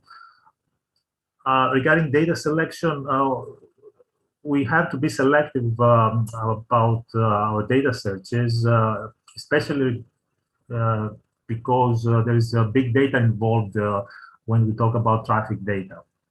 And we also need to standardize and convert between data formats, because there are several of them. Regarding visualization, of course, decision support systems need visualization tools to make decision-making easier. For example, urban traffic monitoring is one such tool, and we have developed tools and platform for this purpose that you will see later on. So a rich tool set that has been developed. It consists of tools that handle both historical mobility data as well as real-time mobility data. We have developed some format converters, for example, and the tool to select among a very large number of GPX files that are typical mobility files, and also a tool that visualizes these files, these data traces. These tools can be useful, for example, for researchers, like Miriam presented earlier, some research results conducted by research from the Politecnico di Torino, and other researchers on mobility traffic, mobility data are also interested in these data sets and these tools. We advocate, we have always been, and we also advocate during the Suits project on crowdsourcing. That is collecting data from different sources, like from citizens, from city vehicles, from logistic vehicles, and combine all of them in order to get the big picture, the traffic of the city. We have developed a platform for this called mypolislive.net, and we did a pilot in Kalamaria, in city in Greece, with data collection through crowdsourcing, where we monitored the entire city's road network. It's the mobility, all the characteristics of traffic, the entire road network of Kalamaria using this platform. And finally, we have developed an open data repository where anyone can upload their open data, open traffic data for other people to use them. All these tools, everything is, as you see here in our capacity building toolbox, cbt.suitsproject.eu. I'll show it later on. So this is just an example of a geoselection tool of GPX traces. GPX traces are mobility traces that someone who's driving, for example, can record the route and upload it somewhere. We have an extensive database of large number, like 500,000 of such files that constitute historical data, several billions of GPS points, location points, all over the world. So using this tool, a user, visitor of the platform can isolate an area and select all the applicable, all the traces that reside in that area. For example, you can see in the next screen that we selected the circular area around the city of Torino, define the radius, for example, and then get all the traces that are either start or end or are within this circle, and visualize the actual trace, the actual route, as you can see here. This was just one of the tools. We have more other tools that I don't have the time right now to go into, but you can visit the capacity building toolbox, as I mentioned earlier, to see all of them. And I will have a slide showing that later on. So the data collection model that we advocate is about crowdsourcing. And what is done according to this data collection model is that data is collected on this right side by different sources like freight data, city vehicle data, citizen data. And after that, they're being processed by some infrastructure, could be cloud infrastructure that the city either owns or has it on the cloud. And from that, it produces results regarding urban mobility, urban traffic management, also combined with logistics, contribution to traffic, and so on. Boeing is a company developing navigation applications, and we have developed Ultinavi, which is our main product. This is a GPS navigator that also is used for crowdsourcing traffic data. So and it's free, it's offered for free, and anybody can use it for offline navigation with maps for the entire world. What you can do with this tool is that you can record your routes and upload them. And also, if you are online, you can directly send real-time traffic data to some source, to either us or to the city. And then the cities can have a picture of the traffic conditions in their city network. We have also adapted it for inside vehicle multimedia consoles. So any vehicle can just have this application. It's an Android application. Just drive with it, and it keeps sending data and contributes to this crowdsourced data collection. We have developed a platform for urban mobility monitoring. We call it mypolislive.net, which collects all these crowdsourced data. And we have proved the concept in the Kalamaria pilot, the pilot that we did during the SUIT project, demonstrating that with only a small number of vehicles contributing, 50 vehicles in that case, we were able to depict the traffic conditions in the city of Kalamaria in real time with very good quality, and also to provide historical data as well through the platform. The platform gives various statistics per road segment. I cannot really go into much more detail on this. The platform is a very nice tool, very useful tool for local authorities in order to assist them in their decision making, and also provide them feedback on their policies after the policies have been implemented.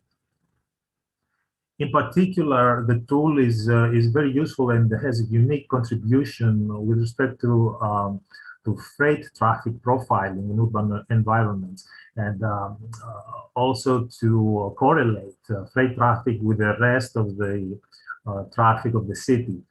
This is very important. This is something unique that other sources like Google, for example, or cellular providers cannot distinguish between these traffic sources, it's very useful for cities in order to make make policies regarding freight, regarding the loading and unloading zones, and so on.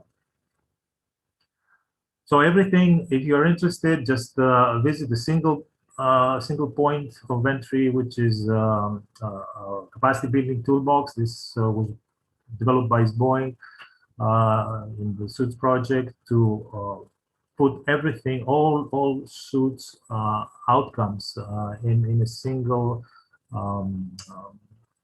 single shop, let's say single entry.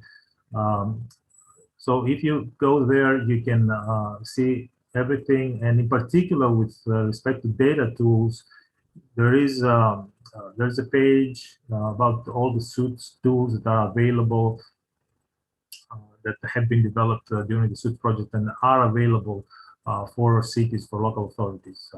All of our tools, all the outcomes of the Suits projects are offered for free to every city. And I can expand on this later on. Finally, I would like to just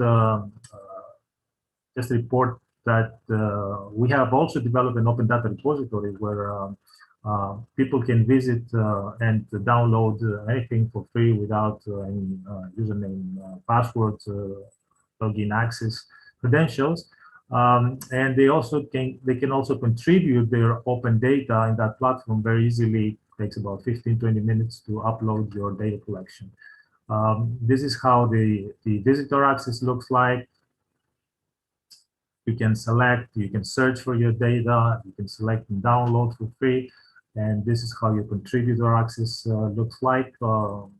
Everybody who's using it to contribute must make sure that the data that they're uploading is anonymized or pseudonymized, so in other words, GDPR compliant. So this is this has also been registered, this open data repository in Referee Data, which is a global pan-European registry of research repositories. Thank you, and I'm available for answering questions next in the discussion. Thank you very much, Fotis, for your interesting presentation. We have seen many innovative tools for data collection and also to the data repository. That is very interesting. If you have any question, please include them in the chat, and in the discussion session we will answer all of them. Now is the turn of the next panelist. He is Mr. Sava Matrahasi. Is the product owner and cloud engineer of the Big Data and Artificial Intelligence and Anything as a Service squad of the Open Telecom Cloud in Huawei Technologies, Hungary. He has a long and successful record in the ICT sector as a software engineer focused on big data and artificial intelligence solutions, and in the emergency medicine sector as a paramedic. Sava is also a contractor for Lime Diagnostics as a software development manager for a state-of-the-art medical artificial intelligence solutions. He also worked for Big Data Kurt CO in various positions in the main business units after transferring from Lockdrill, where he worked as a software developer on the Petapylon for traffic management project. Before switching to the ICT sector, Sava was a lead emergency medical technician paramedic at the National Ambulance Service in Hungary. Sava is also the chair of the board of a foundation supporting ambulance services in Hungary. Sava, the floor is yours. Thank you, Miraya. Let me share my screen.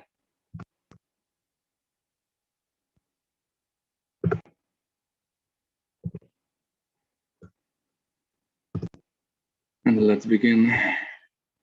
So I would like to begin by firstly introducing the goals and the use cases for the result of our software development project, the state-of-the-art analytical database system, Petapylon for traffic management, designed specifically for traffic management and research and development purposes. Our role inside the project is to provide a powerful data processing and analysis solution for big data use cases, specifically for civilian traffic research and development. Our solution can be used for processing and analysis of any data source using any format, producing big data in real time or in batches. By extending our solution with artificial intelligence and business intelligence tools, PP4TM can also be used for the deep analysis relationship between different data, reporting, and even forecasts. Now let's take a look at our solution's main properties. First, it is able to process data of any structure coming from any data source, as I pointed out before. It has really fast response times. It is relatively easy and cheap to deploy and maintain compared to other commercially available alternatives, and it implements open source software. The system by design is proven to be robust and fault tolerant and is linearly scalable. PP4TM can be easily attached to most AI and BI platforms for your convenience. Our software has been developed to serve the needs of local authorities producing huge amounts of data from various data sources. The deployment is a practice-oriented data center hardware and software ecosystem. We can process a practically unlimited number of data and data formats. By receiving all traffic data generated by a large city, we can still maintain fast query times, and we can support historical analysis with a large and expandable storage capacity. And finally, we can have a number of applications that can rely on the data that we have channeled into PP4TM. Our solution supports redundancy and high availability options, while also maintaining maximum security by utilizing a gateway computer acting as a firewall inside our computer cluster. And by the way, just to mention, our basic configuration setup used in the development consisted of 4-node computer cluster using 1 name node and 3 data nodes. And tests have proven it has a very high efficiency. Finally, a wide choice of business analysis tools can be connected for reporting, data mining, visualization needs, and so on. Now, let's see an imagined use case for PP4TM in an imaginary city. This city uses electromagnetic loops for measuring traffic in the city center that records the date, time, position of the EM loop, and if a vehicle is constantly above it or it has just passed over it.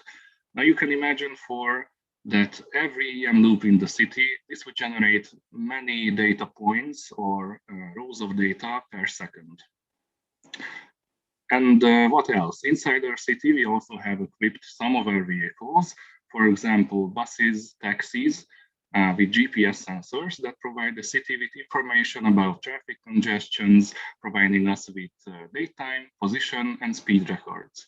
We also have a vehicle identification system that we can use to measure the types of vehicles passing through the arch, and also to see how much time it takes them to reach point B from point A.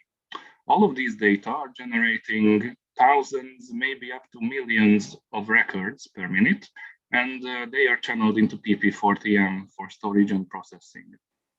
The city traffic control center are thereby provided with visualization and the possibility to display real-time data.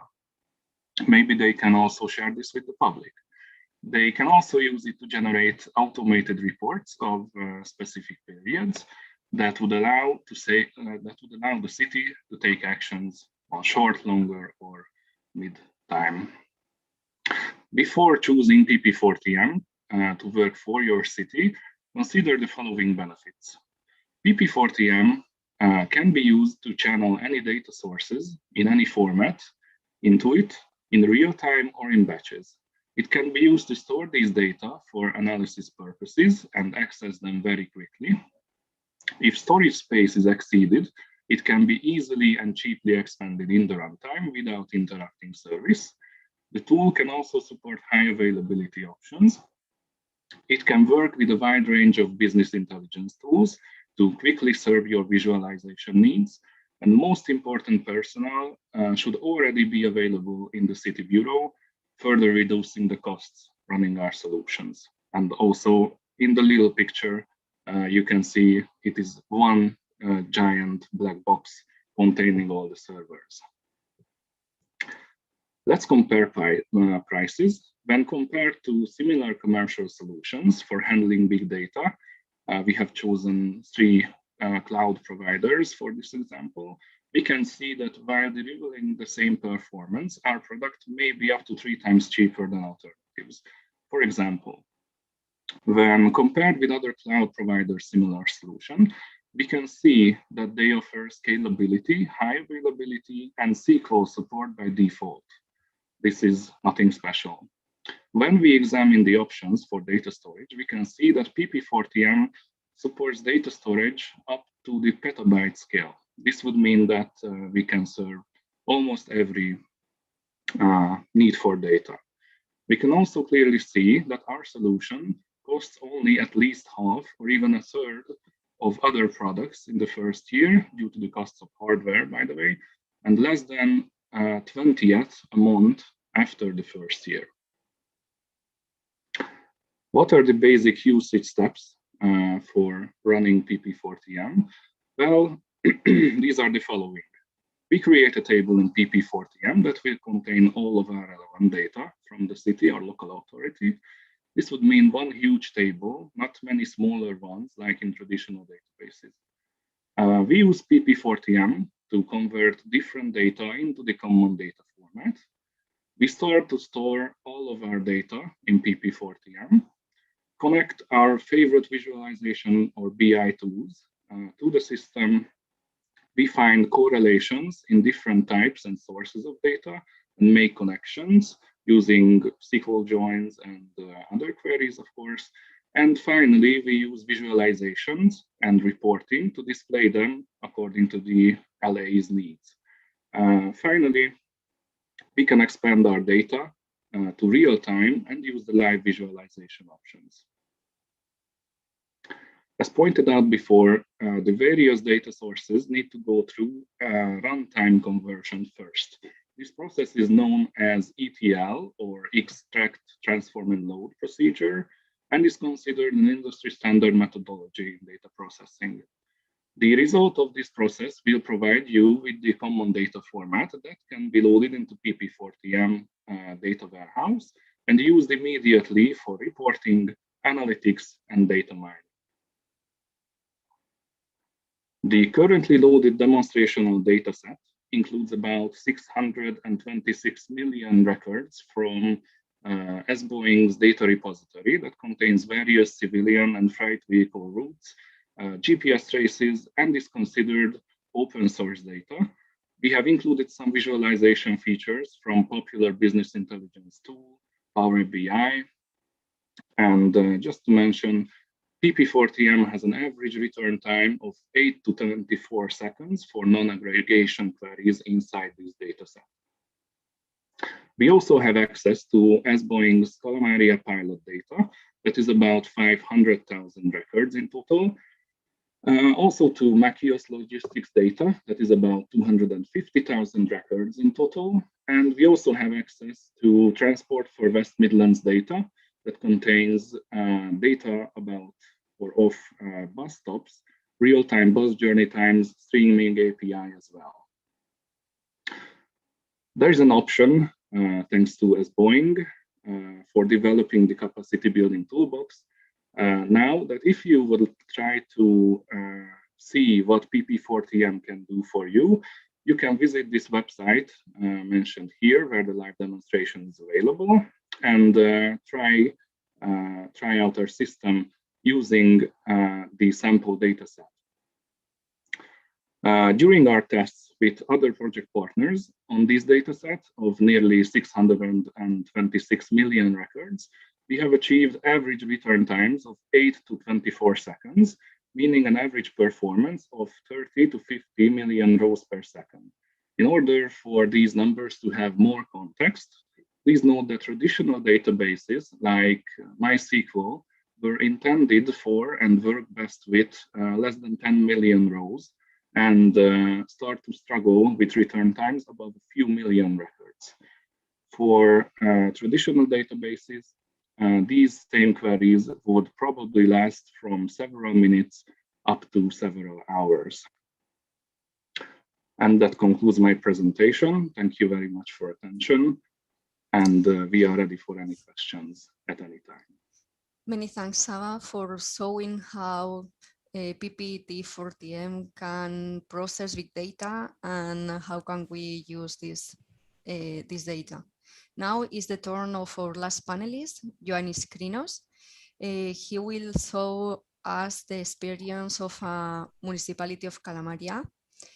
He is the freelance consultant of Kalamaria's municipality, responsible for the organizations of scientific support in the execution and completion of the European project suites. He also worked as an assistant supervisor engineer in 2 construction projects of Egnatia motorway for 11 years. The projects were located in Central Macedonia and Western Greece. Egnatia motorway is the Greek part of the European route E90. It runs a total of 670 kilometers.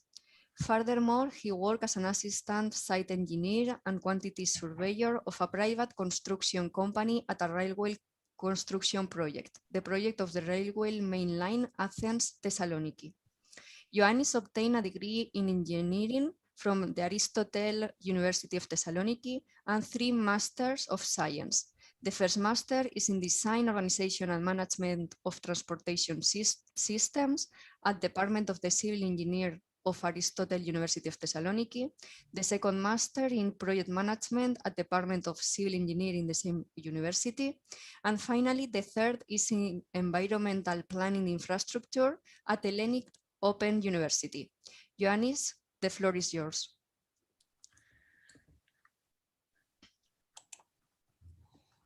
Ioannis, please, can you switch on your camera? Yes.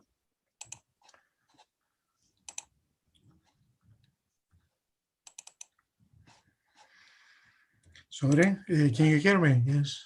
Yes, but we cannot see you. Why not? It says I cannot start the video. The host has stopped it. Sorry. I cannot open. Okay, don't. Can I start? Yes, of course. No. No. No, yes. Okay. So, thank you, Marai, for your comprehensive introduction. I will proceed to my presentation in the view of municipality, how a municipality can handle data. So the tools in this project that Kalamaria, which is the municipality and partner of this project that used during this project was the switch tool myPolisLive.net, which Fotis before mentioned. I will say briefly that it is a real-time transfer data platform, combined passenger and freight data, and more it is a data analysis tool which handles different features. For instance, various statistics per road segment, speed distribution per segment, or stops for freight traffic, etc. This tool fulfills the city's possibility for access to information about the traffic conditions that are outside and how the traffic impacts different ways of life, such as safety, equity, the environmental outcomes, which is very important in this case, and also the mobility of people and goods. I will also add to this that this project handles both with passengers and freight data. And that's, I think, differentiates this project from other projects in Europe. The second tool that Kalamaria used in order to handle the mobility data was the online mobility survey using a questionnaire that used according to the update needs of the organization during the European Mobility Week. I can add that Kalamaria's municipality participates in the European Mobility Week since 2013. The overall outcome of all this is that we can implement, integrate new, reliable, innovative passenger transportation and logistics measures in Kalamaria according to all this kind of data. Also, new mobility studies can be conducted, and also we can visualize and handle the future trends according to the prevailing and existing conditions in the society. The tools are recommended for SAMP and SALP. SALP, I can say it's the Sustainable Urban Logistic Plan.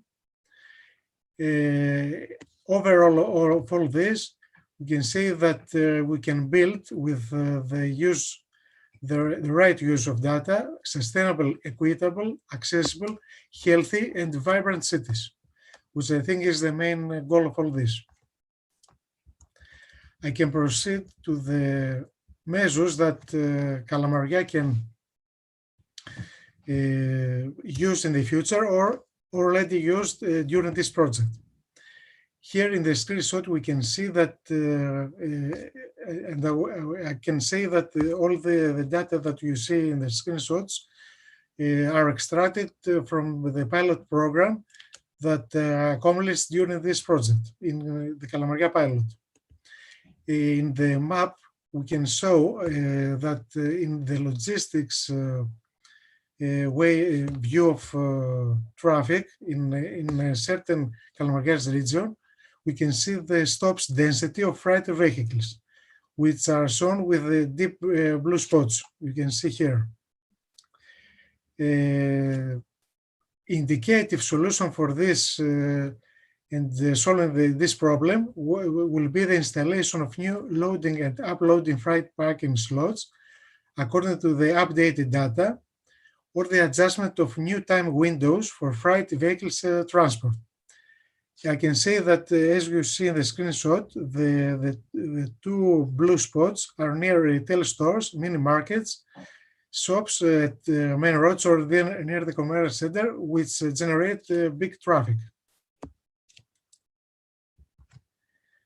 Another outcome of using the data of mypolislive.net was the new mobility study that conducted in Kalamaria, which lead to effective enforcement of traffic regulations. You can see in the upper screenshot an intersection in an area of Kalamaria near a school on the left side of the screenshot. So we needed to take new road traffic regulations in a four-way intersection at Kalamaria subject Finicas near, as I said, the primary school. The data were extracted from a mypolislive.net platform in order to use a cut site installation. Cut sites are retroreflective safety devices used in road markings in order to use them near the intersection in both four ways. Specifically, we used speed distribution which measured in kilometers per hour in order to measure the device's total length installation in all four ways.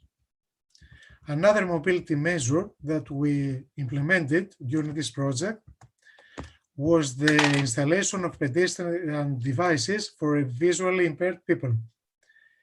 According to road popularity that is shown on the screenshot, and due to the local mobility conditions and needs, I can say that, as you see in the screenshot, is an area near the main commercial center. And as it's shown, near is the main Kalamarias pedestrian street. So a lot of pedestrian traffic is generated, especially during weekends. So we need to operate new pedestrian devices fitted on traffic lights for use by people with visual impairments in order to help them to cross safely and reuse this route. So mypolislife.net helped us visualize these traffic conditions and gave us solutions that can impact safety, equity to all people in order to build, of course, equitable and accessible cities from this utilization platform. Another tool that Kalamaria used during this project was the online survey.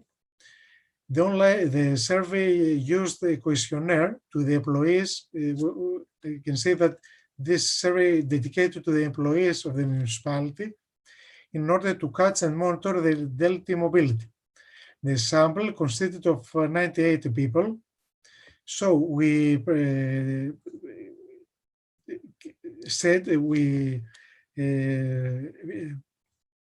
searched the future proposals to improve the sustainable urban mobility. It was interesting that half of them would use a free conventional bicycle from a possible bicycle station that can be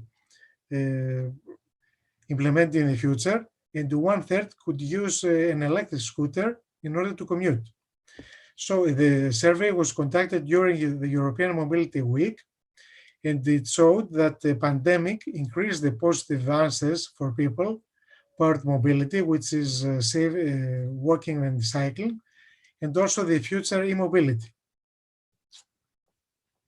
So I can say finally that the data that we are talking about and are used in different cases in Kalamaria region is the king, as we said, that and very essentially this field of search and making new measures for the urban sustainable mobility, and with smart cities become the buzzword, which is a trendy term used that everyone hears more and more during the last years.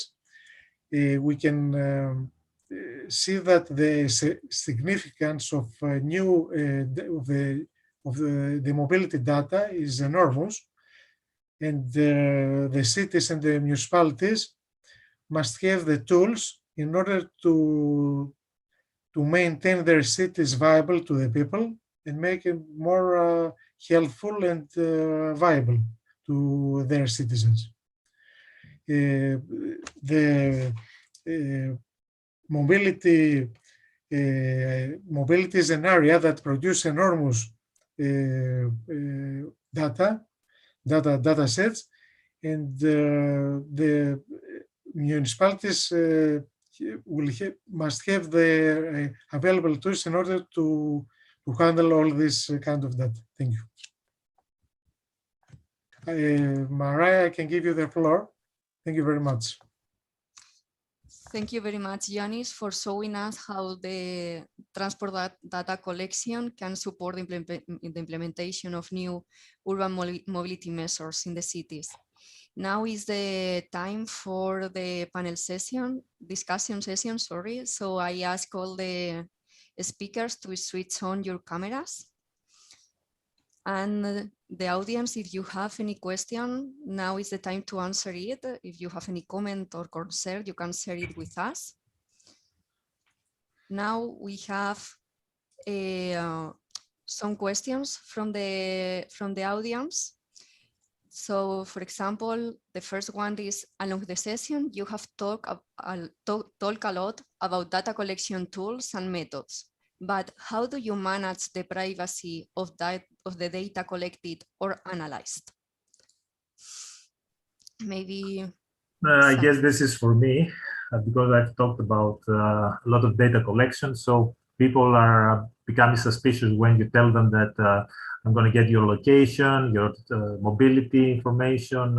They get suspicious that they're being followed, and to a certain degree, they're right, because you can people and from big companies can exploit this information for different purposes. So what Boeing has done in this respect is, first of all, it has established its security policy as a company, because it handles data.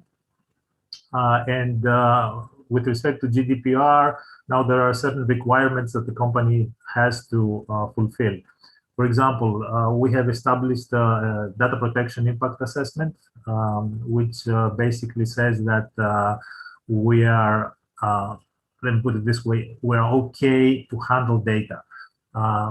In particular, the type of data that we're handling, like mobility, traffic, and so on. On the other hand, we have also established data processing agreements with companies that we collaborate with, and who are, as they're called, data processors or data controllers. We're data processors ourselves because we do process data, but we're also data controllers because we have other people like our cloud infrastructure service provider who provides services to us and who is our data processor. So it's a GDPR has made that a complex situation, but this is in favor of privacy. The other thing that I can say is that all data collections that we do, or our platforms, support end-to-end strong security, strong encryption of data communications. So nobody can eavesdrop the data transmission in between. The data is stored after being processed. Initially, they're stored anonymized or pseudonymized. And also something that also needs to be explained here, showing that it's tricky to anonymize data and make it GDPR compliant. For example, let's say we are recording people's mobility, a car's location monitored, for example, 24 hours a day. During the night hours, this car is parked, most likely near the individual's home. So in this way, someone can correlate this fact and find out where the location of this person's home is.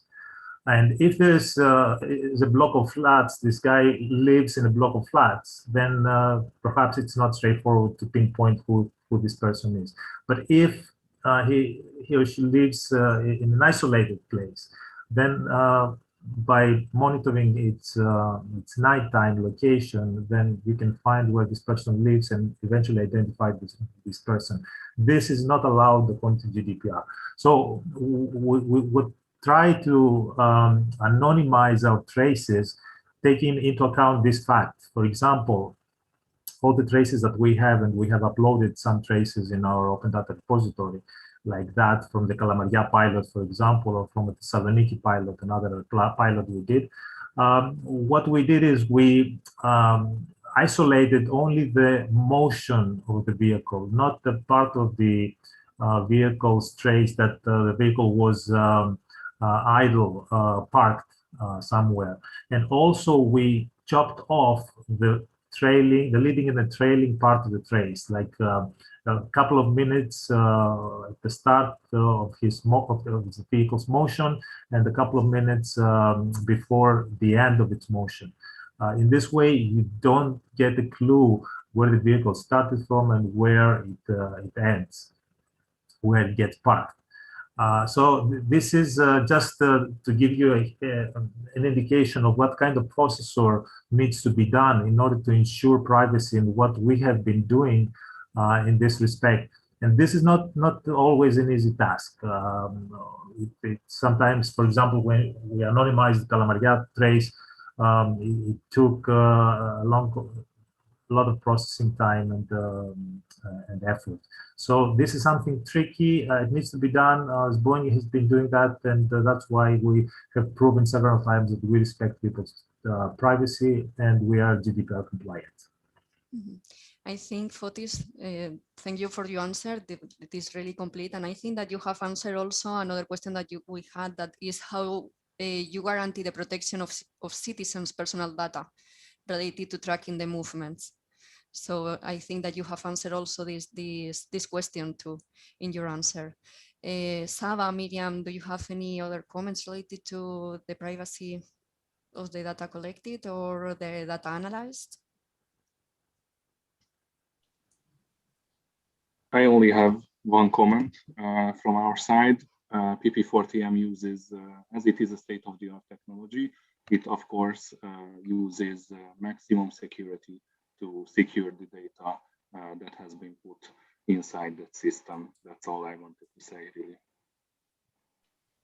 Yeah, just add a quick, let's say, point of view from the part of the analysis of the data, because commonly when you're dealing with data collected, then you join contribution coming from different kind of data and different kind of users. So in general, you have a joining of all the information. So you are losing the single information of the single user. So in some way, this could be seen as sort of protection of the privacy of the people who is providing the data. So just a quick comment on the side of the, let's say, the data analysis.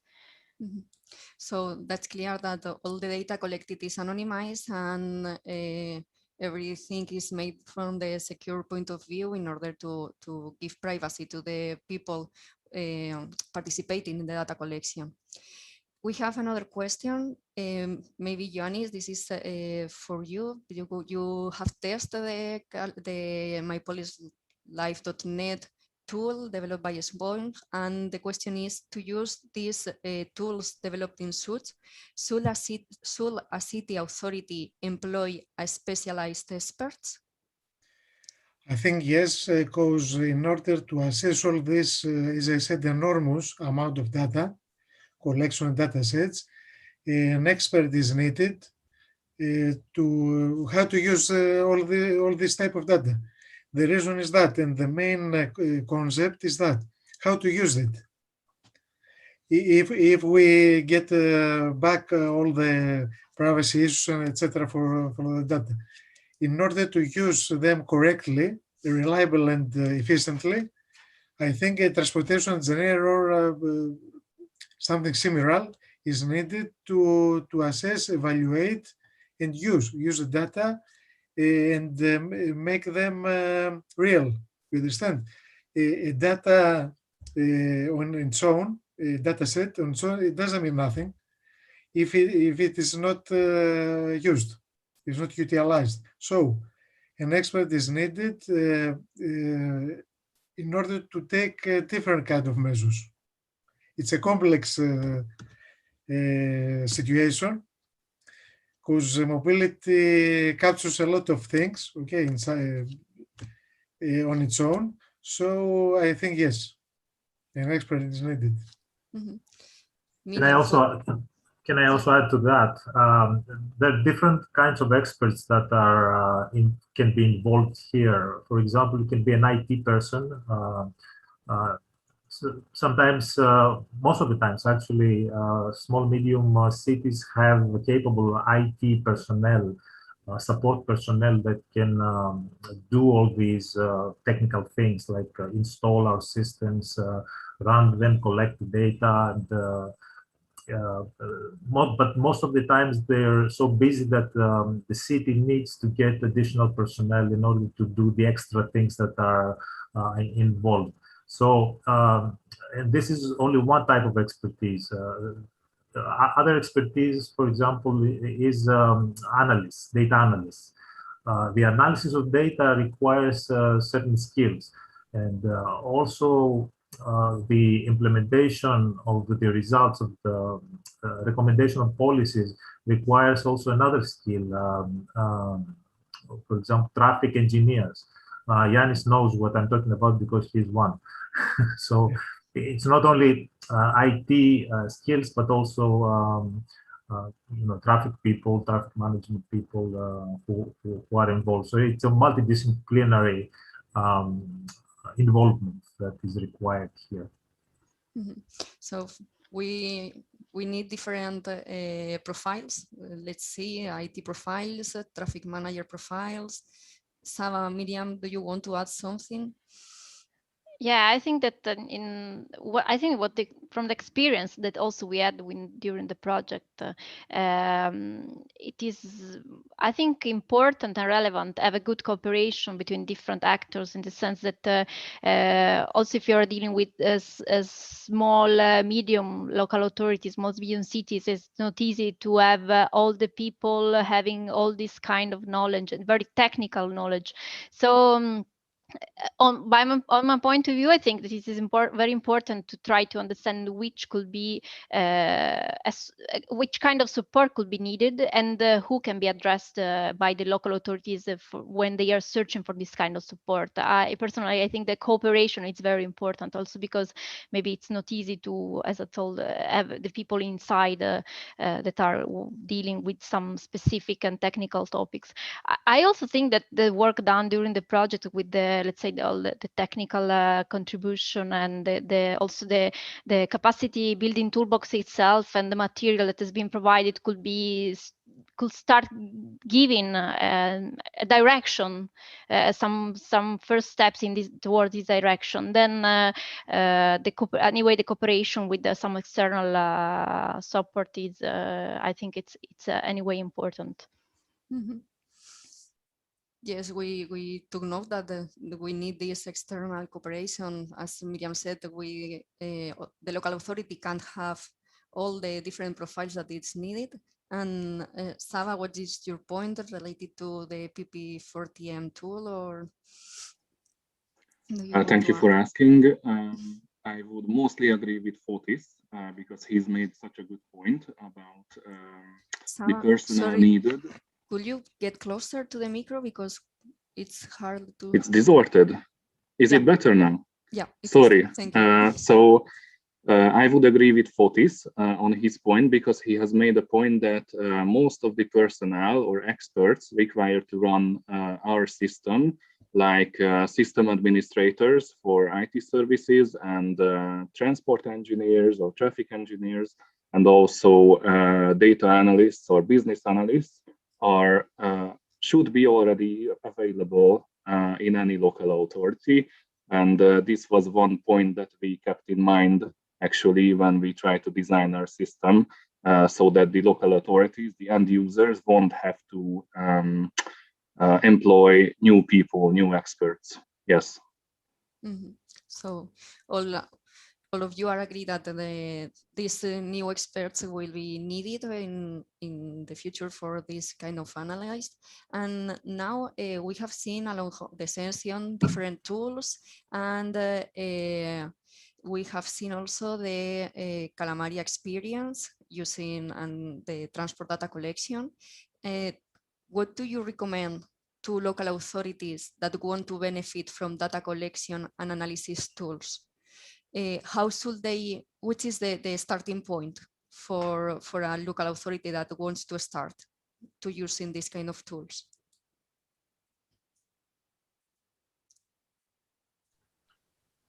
Should I go ahead?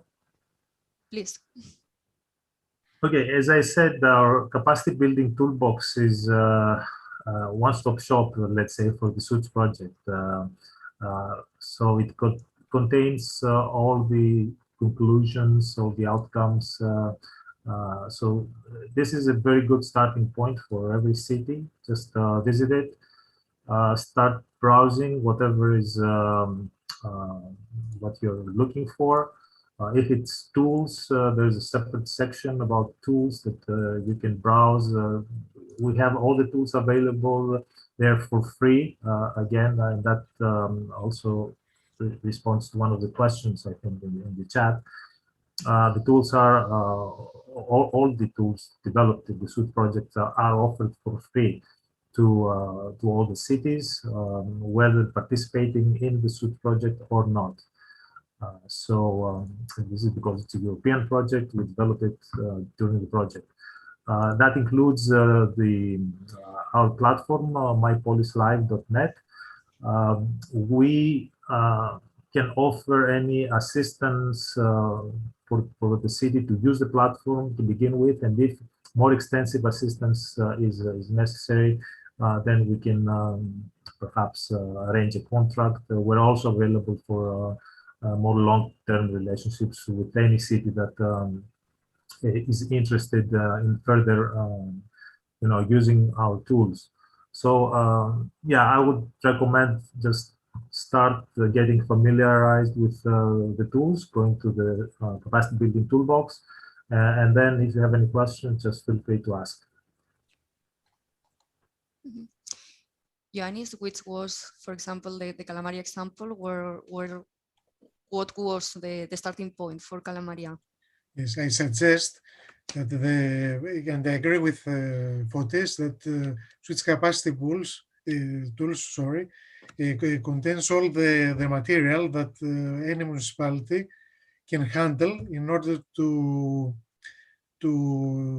have a new, let's say, new insight in the urban mobility, sustainable mobility, but I think the starting point is to have a strategic plan.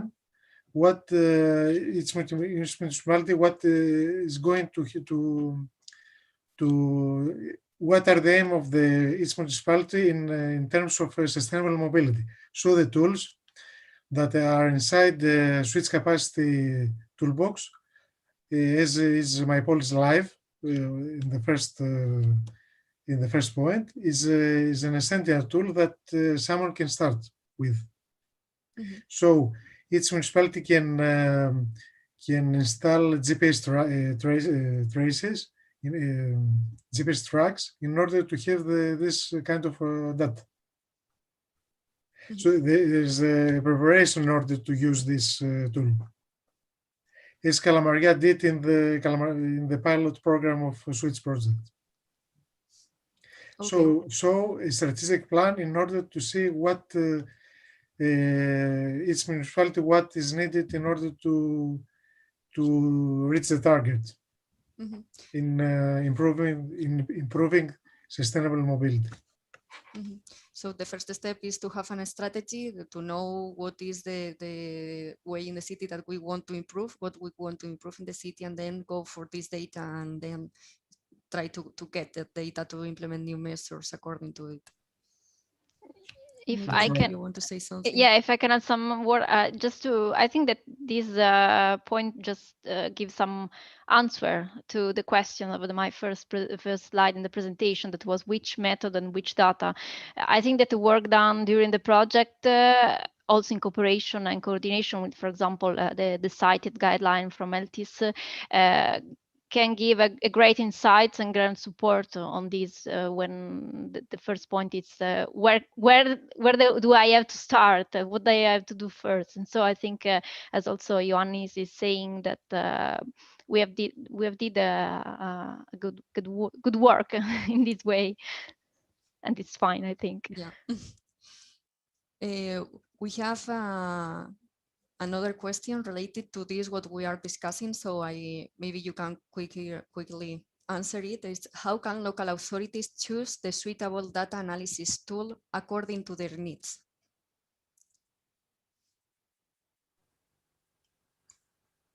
Yeah, I can pick it up. Well, data analysis is something you cannot really define it in a unique way. It depends on what the problem is, and depending on the problem that you have to solve, then you have to follow some certain methodology in order to solve it. And that involves getting data, evaluate your data sets, come up with some results. So it's not something that you can give a very specific guideline on how to do it and what to do. Depends on what you want to do. So first of all, you have to define a strategy, know what your problem is, define a strategy how to attack it, and then you will find out what the required analysis is in order to solve the problem. for that purpose, what you also need to know is what are the available tools for the solution of the problem. So the analysis also contains this part, because if you don't know what is available in terms of tools, in terms of solutions, then your analysis cannot give you the right guidelines about what to do. So you need to proceed in parallel directions. One direction would be to know what tools are available to you, and that's why we have developed all this capacity building toolbox and all these tools. So someone, an IT person or a traffic specialist, for example, someone in the city, has to know that these tools are available. And then when the problem arises and they need to solve it, provide an analysis such that it includes, in the methodology of getting to the solution, it includes also the right tools for that purpose. So it's something that you need to, to attack it in parallel directions. And there is no single analysis methodology for that. It depends on the problem. Mm-hmm. I can add to that, sorry. Yeah. I can add that, as I said before, data is being lightfully called the king. So it is essential for decision making and taking better solutions. So in order to achieve this target, this aim, this goal, a tool is needed in order to visualize the current situation or historic situation of its region. I think without a tool that visualizes the situation outside, in the streets, nobody can take good decisions or fair decisions for the citizens and the people living there, the tourists, etc. So the tool helps the decision makers in order to, for instance, take measures for urgent cases. There are urgent cases, for instance, the stops that generate heavy traffic, the congested areas. It depends on how you can imagine all this, how you can inspire the traffic outside. But urgent cases, I think, is the starting point in order to use these tools. Mm-hmm. Okay, good point to start the urgent cases. And also, let me just add to this one. The need for data is continuous, and the reason for this is because not just because you always have problems to solve, but sometimes you provide solutions to the problems, and then you need to evaluate your solutions. And the evaluation of the solution is continuous because it's a dynamic situation, the dynamic conditions. City traffic, for example, is a multivariant problem with many things affecting. For example, works are happening, and the whole situation changes. The whole traffic image of the city changes, and you need to have a continuous evaluation of this. That's why we emphasize on the need of getting up-to-date, updated, and real-time data as good as possible. So it's a continuous process. Cities need to have updated data at all times. Mm-hmm. We are getting closer to the end. We have only 2 minutes left, so I will ask each of you quickly in one sentence to say to our audience what they should take away from this session. Very quick, just one sentence each of you. Can I say data? No, what was data? Visualize, collect, and analyze. It's. I'm allowed to say it.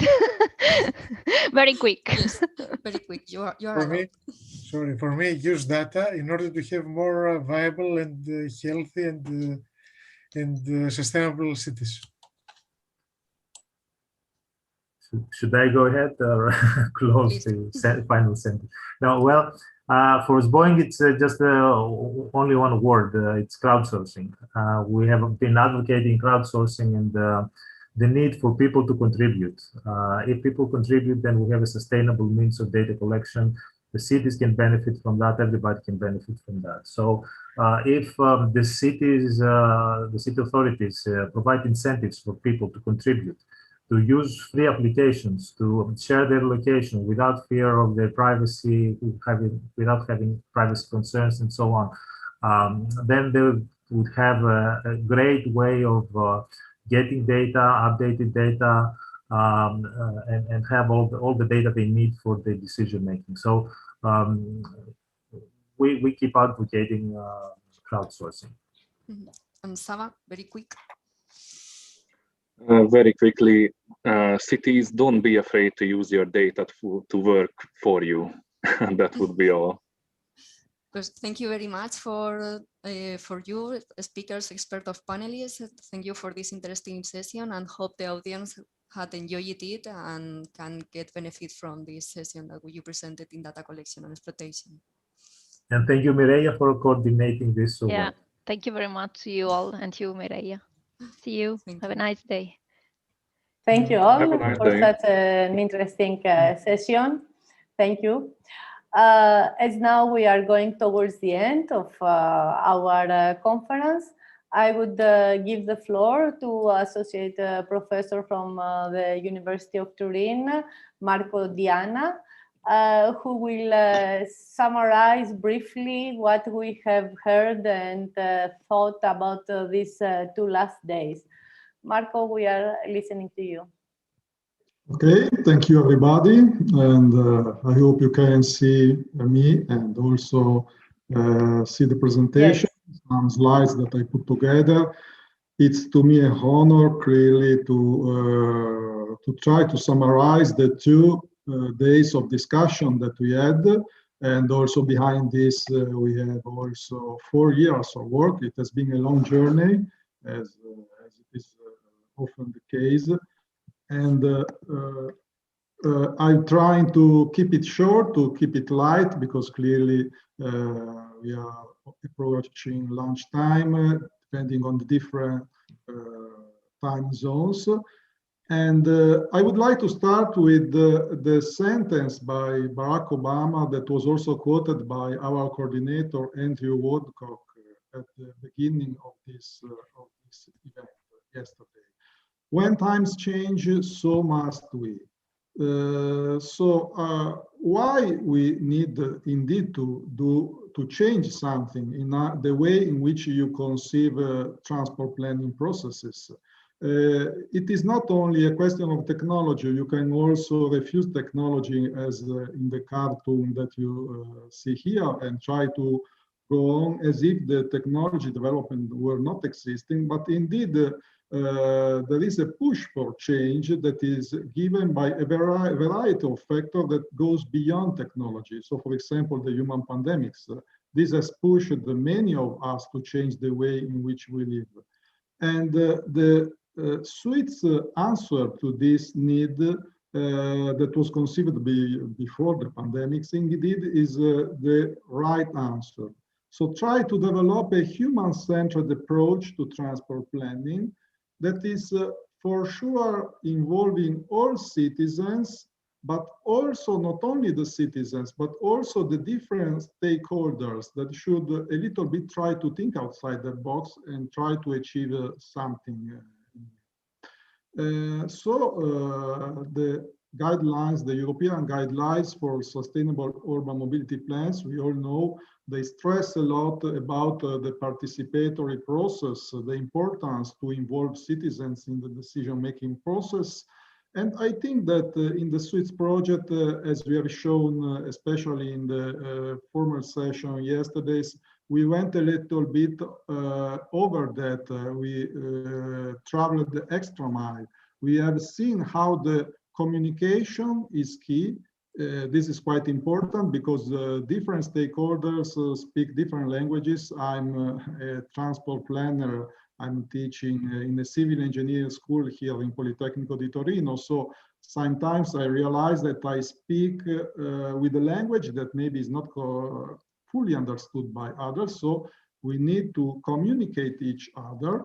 And we should also try to develop a trust relationship among all of us. This is another of the keywords that I would like to stress on, that was repeated several times. And this clearly means leads to two other keywords, which are inclusion of all the different social groups, but also inclusion of all the different people that are working, for example, in local authorities, and try to achieve a better representation for them. So another point that clearly went up in the yesterday discussion especially is that we all know, for those of you that are familiar with the European research programs, with the Civitas project, over the years there has been a lot of projects, there has been a lot of tools that have been developed, a lot of solutions. So I think that it's quite clear what should be done in order to improve our transport systems. The emphasis now is on the implementation, which is clearly the most difficult part, and the orientation also of the European Union for the future work program Horizon Europe will clearly be on implement all the stuff, all the tools, all the plans that have already been developed since now. And how can Swiss contribute to this mainstream? We have mentioned several times yesterday and today this capacity building toolbox. Here I report once more the link to that. That is the umbrella. It was called, it is the single entry point to try really to look for solutions and answers to the questions that the different stakeholders may have concerning transport systems. And the important thing to understand is that there is not one size that fits it all, in the sense that we worked together along for those 4 years here in this project. And we come from different backgrounds, and we have to face different challenges and also different barriers. And it is not only a question of small cities versus large city, as it was also recalled today, is that the local condition matters. So for example, the skills of some cities could be better or worse compared to the local conditions. So there are small cities, but perhaps are very active staff that can really help other cities in a cooperative approach in performing better. Okay. So this is the umbrella, the most important entry point that we will develop in Switzerland. And beyond that, Swedes try to answer some key questions that are behind this capacity building approach. Perhaps the most important one, as we can imagine, is the money. Okay, so you can imagine a lot of plans, a lot of innovations, but in the public sector, in the transport sector, we are not in a complete market economy. So we need to raise the money to finance the innovation. And the two main streams of research and tools that have been developed here in Switzerland are to show how you can have a new partnership. So it is not only the local authorities alone that is promoting something, but is trying to seek synergies with other actors, other stakeholders. And this leads to new business models. So not anymore providing the money is provided by the public sector and you implement something. When this project was conceived, the finances at the European Union were different. As you know, we were in times a few years ago that all the countries need to save the money, to try to have balanced restriction. Now maybe things are going to change. We have the recovery fund and whatever. But in any case, we all know that maybe not today, but tomorrow, there will be still a good need to try to finance in an innovative way the innovation. And this leads also in new ways for procurement. Procurement in most cities is something, in most countries, is has a strong legal bound. So it seems something that has not so much to do with research. But indeed, it has been shown yesterday, for those of you that attended that very interesting section, that there are ways also to improve these procurements. For example, to joint procurement, putting together the forces of several different local authorities that can make a bid that is stronger and that is therefore trying to sustain the innovation for new products that otherwise would have a good market. The second contribution of this project towards this capacity building is to see how to do some organizational change. And perhaps this was the part of the project that on which I personally learned more, because as I told before, as an engineer, these topics are quite far from the way in which we think. And there are some key words that I think were pushed forward in this morning session, like trust, inclusion. And it is quite striking to me to see that those keywords are the same that were also mentioned yesterday when we spoke about the participatory process in the SUMP, which is to say you need to build trust in the community in which you are deploying your transport system, but also trust inside the organization and involving all the elements of the organization, the decision level, at the policy level, the management, the staff, and this key role of the change agent that was well highlighted this morning. There was quite an interesting question about this. We all remember why we should change. And there are several different answers, but the key word here is resilience for sure, because all the public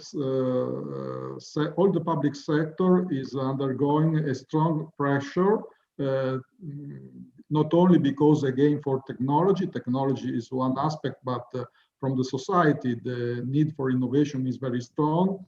The traditional, we spoke about climate change entices a change clearly in the way transport system deployed, but this was for the long term. And now we had this compelling problem of COVID. It is a huge problem like the climate change, but you cannot make plans for 10 years. We needed this last year to provide solution, for example, for public transport in 24 hours or one day after another. So resilient organization are organizations that are better suited to answer those challenges that I fear that in the future will be even more present. And finally, the third stream that was the object of the session that just ended is the data. This can be more seen as an opportunity rather than a challenge. In the sense that the technology evolution is making available huge quantities of data. We can speak, somebody speak about big data or data deluge, which is something less optimistic pictures, through all the passively collected data sets that we can have.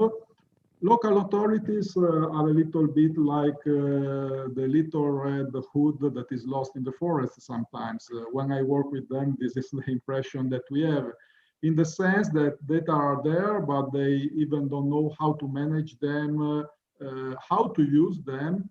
And again, here, I think that the project has developed a quite good tool suite, sorry for the word, and having a complete vision that tries to tackle all the issues that you have when you have to manage data, which goes from the purely technical IT stuff, where can I store the data, I need a fast process, through the visualization, which is quite important to have the interpretation, and also going to the analysis of the data analysis. So data are speaking to us, but we need to be able to know what they are telling to us.